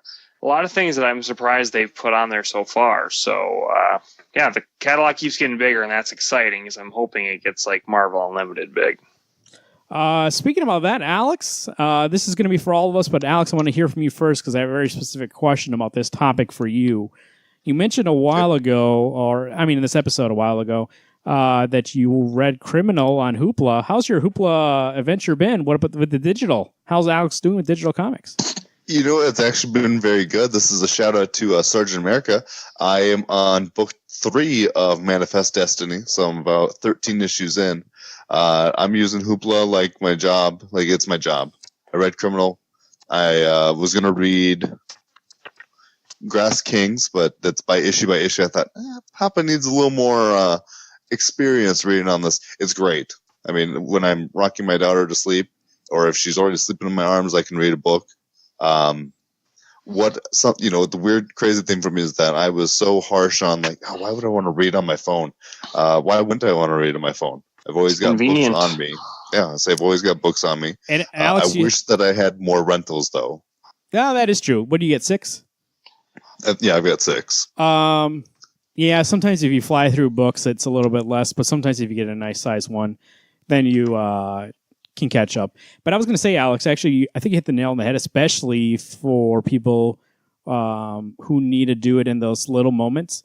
Rocking your daughter to sleep, you said, but also like when my sons are going to sleep, or even like if I'm waiting somewhere in some sort of waiting room, or if I'm trying to kill like 5 to 10 minutes, I'll read a couple pages, and I think it works great for that. I mean, you can't do that unless you plan ahead with physical comics. So I think that's where this falls in, at least for people who want to do a mix of the both. Hoopla is a great place, and digital comics in general is a great place to kind of supplement your print reading with stuff you're like, I'm not sure about that. I'm not sure if I would buy that. And then you read it and be like, oh, actually, that was pretty good. And you gain that kind of experience with other things you might have not picked up before. So, yeah. Sorry. Well, I was saying that the other thing is that I own the whole run of Scout, but instead of having to dig out my issues, not that I don't know what they are, I don't have to, and this is going to sound crazy, I don't have to put my fingerprints on them. I can just read it on my phone and still own them. That's true. And then eventually, I'll go back and look at them, or I will read them. But why not, instead of if I'm on vacation or it's 10 o'clock at night and I can't quite sleep, but I want to start reading, why not just read it then and there? There you go, Alex. They make you get the library editions on your phone, so I still get 12 issues at a time. Fantastic. I'm going to reread Saga on my phone because I don't want to dig out all 64 issues. 54. There you go, Alex. Actually, that's the perfect way Alex can use. He can collect the issues, still put them away, but then he can still enjoy them by reading them on Hoopla. Gary, you been reading any things on Comixology Unlimited Hoopla? I would say the last thing was Criminal Volume 1. I mean, obviously the books for this week's show I got off of, some of them I did, some of them I got obviously in print. But it is a great resource. It's very convenient. I mean, I think I agree with Alex on, you might own the thing, but it's easier to just click a button. And I think that's what we said about too with like the Marvel, the DC Plus app coming out. I mean, you might own it, whatever, but why can't you it's easier to just click the button and be like, watch, than find the disc, get it out, put it in the thing, which sounds kind of lazy and stupid, but I do like the digital reading service. It's just really accessible. The Hoopla catalog isn't as big as some of the others. But I do love using that app because it does have it. It's nice. Like if Comixology doesn't have something, then Hoopla might have it, or vice versa. If not there, then you're back to that print selection. They do add a lot of things right away, especially DC stuff. Like right now, they just uploaded Detective Comics Volume 9, which is issues 988 through 993. So somebody wants to read that. Like they can catch up pretty quick on stuff. I think they actually just let me double check if I'm correct, uploaded a bunch of, no, that was a Comixology Unlimited. Actually, no, it's here too. Hellboy. They went crazy on the Hellboy because that movie's coming out. They uploaded like every single issue of Hellboy or volume of Hellboy on there. So if you're looking to catch up on that, that's also on there.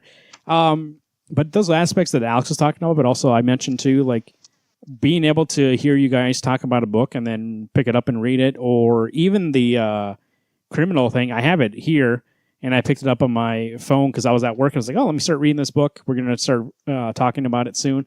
I read like half of it on my phone, and then I came home and I read the rest of it in the trade while sitting and charging my phone.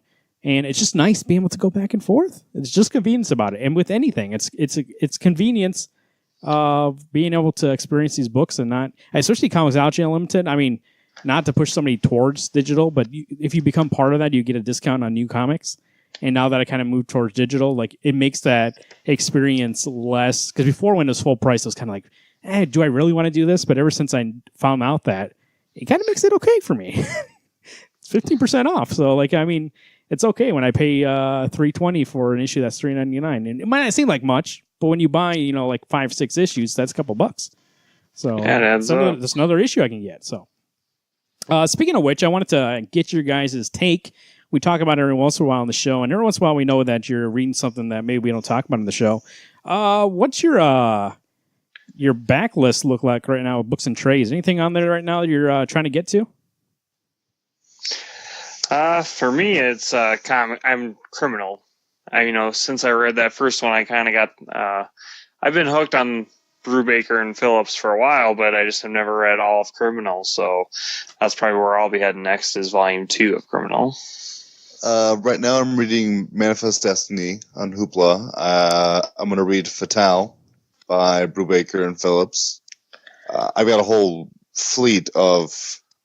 I've probably at least got 2,000 issues of back matter to read, from Daredevil by Mark Waid to Proof by Riley Rossmo. Well, I can't remember who writes it. Proof? Yeah. The guy who did Rasputin? Hey, I want to say it was Grecian, but I don't know if that's quite right. Anyway, I've got a whole crap load of things to read, but right now Hoopla is the thing that is making it doable. So not to call back to Hoopla, but it's like mind blowing how much it's changed my life when it comes to reading. I don't have to spend the money to buy old books that I haven't read, but I've always wanted to. So Manifest Destiny right now is the big thing. I mean, also support your local library. They usually have a lot of trades and issues that you can check out. My son went there recently and saw a couple Hulk things. He's obsessed with the Hulk recently, and so he was excited about that. We obviously not ready to actually read those, but he was excited to see Hulk on a cover there. So, and actually, I mean, Hoopla is provided to you by your local library, and so I do feel like that's a great service, especially if you're trying to get into comics. Go get a library card, get on Hoopla. You can try these things and kind of get used to reading comics, but also figure out what you like before you start spending money on comics. I know that's a big thing for people when they first try to get into comics. They're always like, oh, I don't want to go in. It's too overwhelming. I don't want to buy something. Like, how do I know where to start? I feel like if it's free, you're more apt to be like, let me just try this and try to see if I like this or not, rather than spending money on it, especially when you get like, when they're looking, especially new readers, they go out there and they either get a trade, which is like $10, $15 a pop, or they're going to pick up an issue and maybe that's not how they want to read this. At least this way they can try a trade and be like, oh, okay, I understand this now. So on my list here, books and trades, I will get to it, boys. I've been thinking about it more and more, and I don't know why. I was staring at it the other day when I was editing because it's in my office here. was looking at it and be like, why have I not? Like, I don't understand what my aversion is to starting the series, but I will finish Y the Last Man ASAP. Dude, you got to do it for that show comes out, and then you're never going to read it. What show? Oh, it's going to be on TV. Yeah, you're right. I don't know, but and actually moving on to the next thing actually is part of this, the state of the business. I wanted to get you guys' take on the state of the business, comic business. There's a couple of questions I have for you guys in this section. First, the first thing I'm going to go off of the last thing. Why the Last Man? I was staring at me like I really want to get to that. After reading Criminal, kind of got my blood pumping again for some more Criminal, so I thought about jumping into those. And when I read that first volume of Criminal, Alex, let me know. Actually, you're reading some Scalped and stuff like that right now. I've been really reading a lot of more recent stuff recently, like weekly. I haven't really delved back into like old stuff recently. When I read Criminal and, rereading it probably for the third or fourth time, I kind of got this rush again being like, this is why I love comics. Like, it was great. It gave me this kind of feeling, being like creatively, like started getting the wheels turning and being like, oh God, this is good. I don't think I felt that for a while in like the last couple months in recent comics. I think the last book that really got me going like that was maybe Mr. Miracle. But even then, I think I like enjoyed it, but it wasn't like, I don't know. Is there something wrong with me? Or do you guys think that recently there's not a lot of books that are like, because I feel like a lot of books we used to be like, oh, so gung-ho about, they kind of got delayed and aren't coming out anymore. Yeah, there's one. Go ahead, Al. Well, I said the one thing is that like when we do the book club, it's not just random books that we choose. It kind of is, but a lot of it is it's things that we've heard that's good. Criminal is an amazing series. That first volume is what a way to get into that series. What a way to get into these books. And a lot of it has to do with when you read something as a collected item, you're not just seeing the issues like we do per week. So you know what you're getting into, and you get to do that binge read, which does really get those juices flowing, and really gets your mind thinking, going, okay, how would I do this story? What would make it interesting in a different aspect? And I think a lot of it has to do with when you get to see more material at one time than just week per week and month per month. Yeah, I would say like right now we're in a kind of a lull.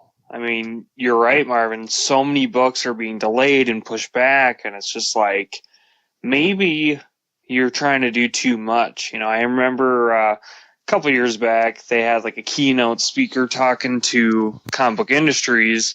That's like, why don't we think about quality as opposed to quantity and trying to make more?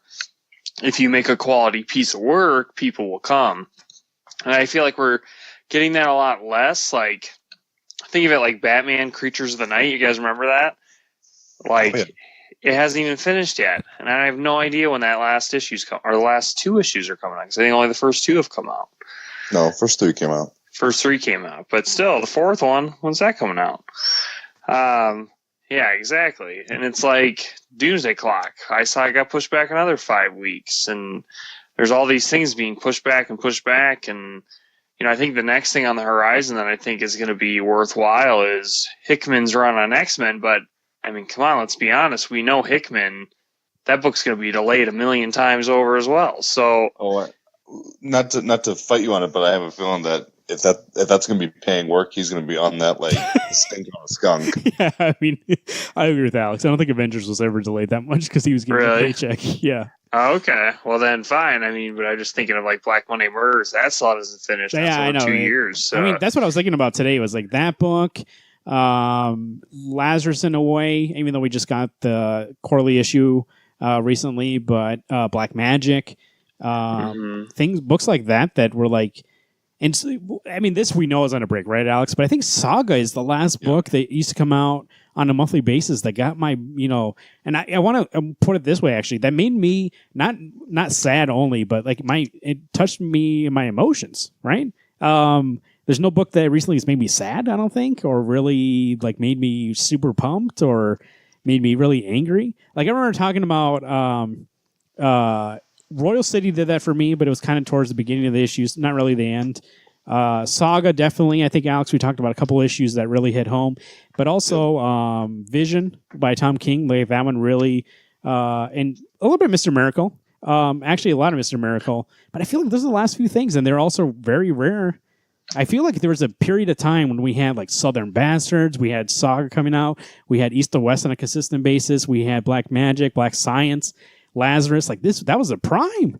And where did all these books are? Half these books are still supposedly still coming out, but I think it's lost a little bit there. Are we just becoming cynical, or what's going on here? No, I agree with you. I mean, a lot of it is they're busy doing other things, and unfortunately, the books is what takes the hit. And we're missing out on. I mean, I miss Southern Bastards. That was one of the best books coming out. Black Monday Murders. I don't know where that's never coming out, guys. We're gonna have just a lot of cancellations. 10 years from now, we're gonna get finally. Hey, we're gonna finish this book. I'll be 50, almost dead. Won't matter. I get a question for our audience out there. If anybody wants to respond to us at Wednesday Comics or WednesdayComics605@gmail.com, Facebook.com/Wednesday Comics Podcast, or on the phone 605-215-1849.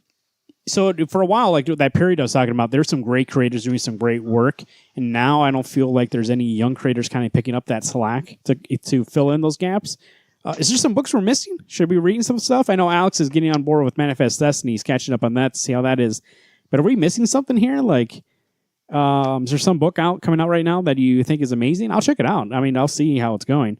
The next book I think I'm really looking forward to, obviously as a fan of Ascender, we're looking forward to. So, jeez.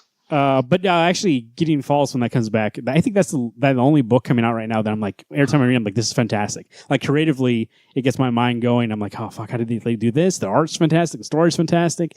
I think it's where I am right now. Like, even this week, even when I say, like, Invaders was great, and I enjoyed Detective a lot, like, none of it's ever going to be something where, 3 months from now, I'm going to be like, hey, remember that issue of Invaders? It's good because of this week, like out of the week, but it's never going to be something where I'm going to bring it up on a book club. It's like, hey, you guys want to read Invaders? Like, I would never be like recommend it or anything like that. I mean, I would recommend it, but I wouldn't be like, hey, here's one of the classics you got to read. Right. But I would for Mr. Miracle. I would for Vision. I would for Saga. Like that's what I mean. Like, where's these things again? I don't know. But also part of the State of the Union or State of the Business. Excuse me. I wanted to ask you guys. Do you feel like, because here we come and the Endgame MCU movie, Avengers, is breaking records. It sold 5 times as fast the tickets, or as many tickets as Infinity War did on the first day. But do you think, and we have this Disney Plus where they're obviously putting a focus on it, on the Marvel aspect of it, DC is still pumping out movies, trying to figure that out. Do you feel like that enough's being done on the comic side to try to get new people on board, or do you think it's more just to fulfill whoever's still on board? I don't know. I mean, I feel like we're kind of beyond the stage where new comic creations are being made that, are for that kind of medium, like the superhero medium. You can only really dive into the past. If you're lucky, it can be the most recent past, but we're talking that if they try to do a movie of like The Court of Owls from Scott Snyder, like it has to be an established book. So I don't know. I feel like we're superhero wise, there's nothing really coming out that's new content or trying to create new fans. There's just like reprints, obviously, but then like with independent content, that's all being like made for TV, and so I feel like another reason for our last question why we're losing so much great content is because all those people that are creative masterminds have started being like, hey, TV is kind of cool, and it's like, no, don't leave comics. But that's kind of what they've been doing. I think the thing for comic books right now, it's what actor like Chris Evans has made Captain America a household name. It's how much can you get from the MCU back into the books? How many people are going to go see Winter Soldier and go, you know what, I want to read that book. I want to see what the original story was like.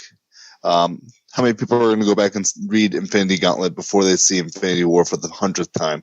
How many people want to read these things that have already come out and established what you're seeing, and then maybe get sucked into these newer books? Because I think that's a part of it, is that the thing we always talk about, where do people jump in? If someone doesn't want to read Hoopla, but they're like, man, I really want to read a Captain book. What's a good Captain America book? Captain Marvel just came out. Do I read the Kelly Thompson book? Do I want to go back and read the Kelly Sue DeConnick book? Do I want to read, these things? There's people don't know where to start. And a lot of what actually does help is give suggestions is what helped guide this movie. Who wrote something that was memorable enough that they took an idea from, or who gave this character the right voice and built them up to be who they are. At the time, and I think it's kind of died off a little bit, but Walking Dead, the comic book, was a big runaway hit with the mainstream, especially collected editions. It always showed up in the New York Times bestseller list as like the top-selling comic book. And then obviously the show came out and that was popular too, but both of them are kind of on the downward hill right now. Do you think that happens again? That's the last like mainstream comic. You think now there's too many comics out, it's too diverse, and like Garrett's saying, there's less focus on it as a medium, that maybe that's the reason why? Or do you think maybe just that book hasn't came out yet? Because Saga is one of them. Saga I hear people talking about, but also not to the extent that Walking Dead is. Like Walking Dead at work, when I used to, I still work there, but when I used to work in a different department, I would go around and hear people talking about Walking Dead all the time, and it was always weird being like, oh, they don't read comics, but they read Walking Dead. And that's all they read. They read Walking Dead, and that's what they read.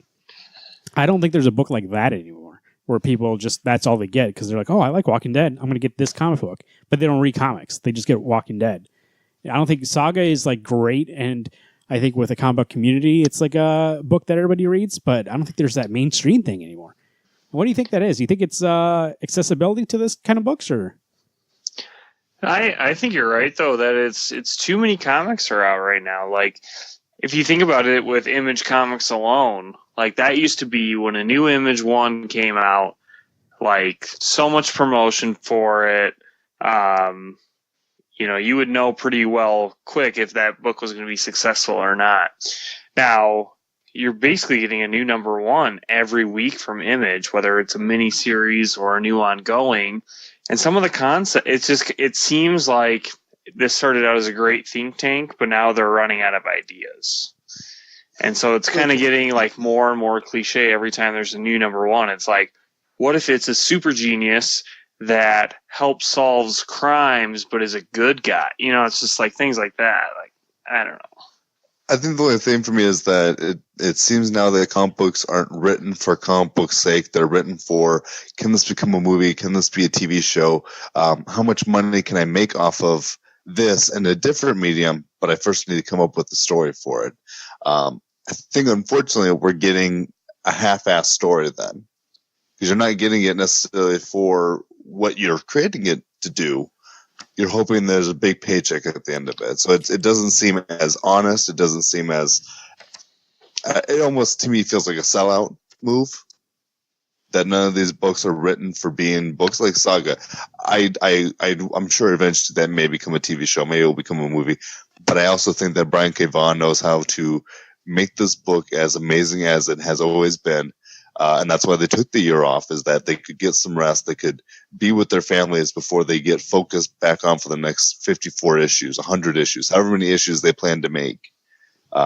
Which is something as I don't want to call myself a veteran comic book reader, because you should see the giant ass stack I have. A veteran would be caught up. I am not. But I respect the fact that they want to take a break, and I respect the fact that they have lives that don't revolve around books, but when they get back into that book, that is what their life is. And same with Jeff Lemire when he does an 8-hour shift.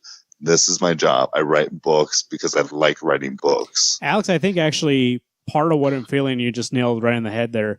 A lot of new books now, especially from up-and-coming writers, do feel like they're pitches for movies or TV shows that are trying to get it picked up and made into an adaptation. Where the last slew of artists and writers that I was talking about, like when we had Southern Bastards and all those books coming out, it felt like those were meant to be comics, and it felt like that's why I got that passion to the writing, was that like this is where it meant to live. And a lot of times now we get a 5-issue mini because it's just a pitch to make it into a TV series. And it's like, okay, well, like, then why even just go pitch to somebody? But they're hoping they could put it out, somebody will read it and make it into a TV show because there's too many people talking to them, giving them pitches at the studio. They'll just make this on their own and hopefully somebody picks it up. But also, I think another aspect of it is when I went back to and talk about the amount of comics. Because if you look, I was just looking week to week, look at this Diamond list and don't just look at like what DC's putting out, what Marvel's putting out. Add up all of them together. It's like 100 books every week that are like brand new. Not talking about second printings or anything like that. I'm talking about new issues that week. There's like close to 100 every single week. And some of them, I mean, Marvel's the biggest publisher that does this. It's like, how many X-Men books do you have? Like, how do you expect anybody to keep up with this? And I think that's part of what I was thinking about it, Garrett, when I was talking about Walking Dead. Like, they used to be like, hey, that was the big thing. I don't think it's happening anymore because they're oversaturating what they're putting out, and nobody can focus on one book anymore because they have to pick up like 5 or 6 of them. Like, oh, here's a new one here. Let me try this and this and this. Or back in the day, it was like, okay, Walking Dead. Like, I'm going to get Walking Dead, and that's what I'm going to get. Mm-hmm. I don't know.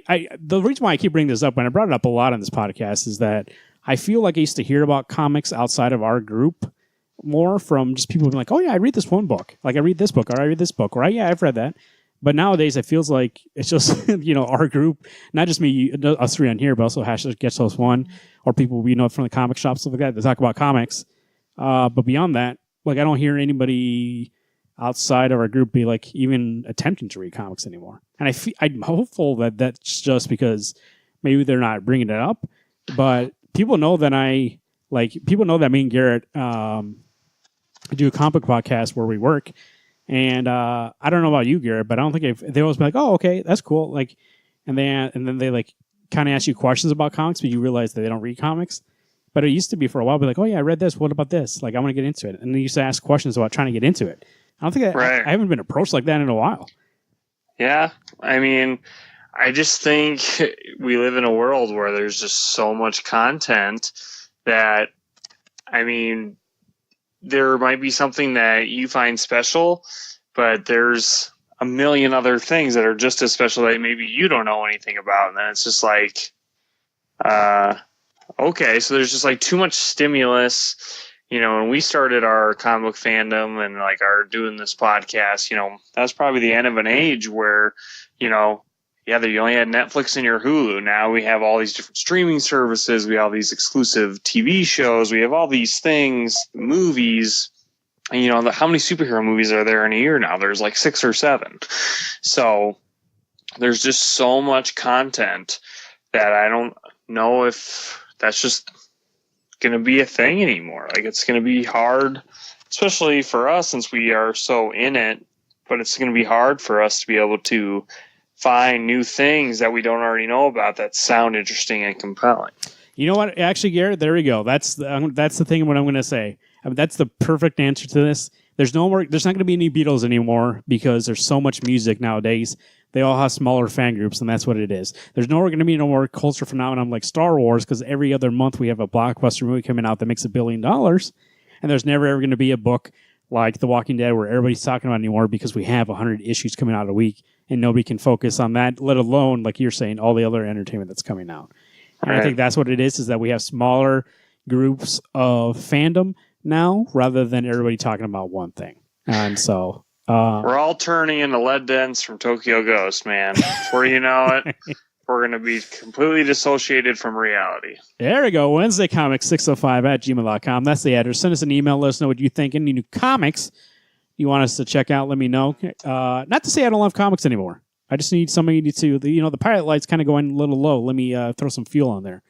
May I go back and read some old stuff? May I go back and read the classics that I love, right? Gotham Central sitting right here. Maybe I should pick it up. 605-215-1849. That is the phone number to leave us a voicemail.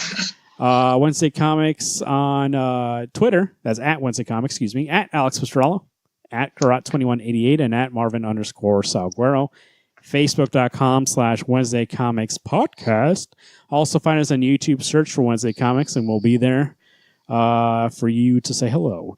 Garrett, what do you think? We got a book club? Yeah, Wednesday Comics League of Extraordinary Gentlepeople proudly presents Marvels, written by Kurt Busiek with art by Alex Ross. There we go, Marvels. It's coming up on an anniversary here. They're re-releasing one, but go ahead and go pick that up. I believe that book is available via those services we talked about before, or your local comic book shop. Pick up that trade and read it. I am the only one out of three of us that have read it before, I believe. Correct? Correct. I haven't.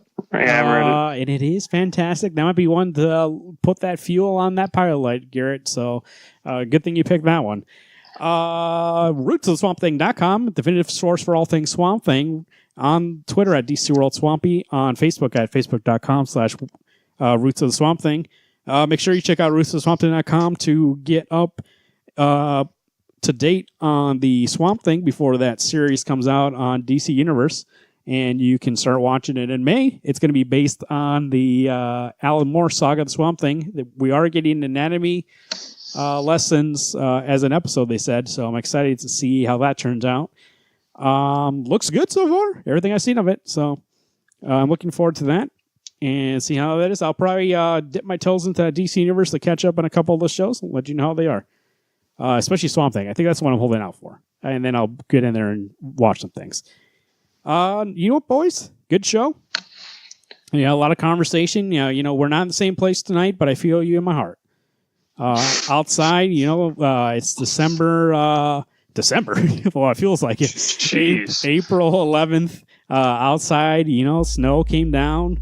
It was 60 like 4 days ago, and you know what? It's gonna be like this for the rest of our lives, boys. Tomorrow might be tornado and be monsoon, and then the next day here we got icicles and snowman outside. So, Alex, did you take a walk today? I did not. I know you love the cold. Don't lie to me. You were out there swimming around in some nice ice water. You ever take an ice bath? I do not. All right. I don't like that cold. Yeah, let's take a night. I'm a hot shower man. So you coming to meet us, everybody? It's gonna be the next Wednesday Comics meetup. We're all gonna take an ice bath together and read some comics. My name is Marvin. I'm Alex. I'm Garrett. Hey everyone, keep turning those pages.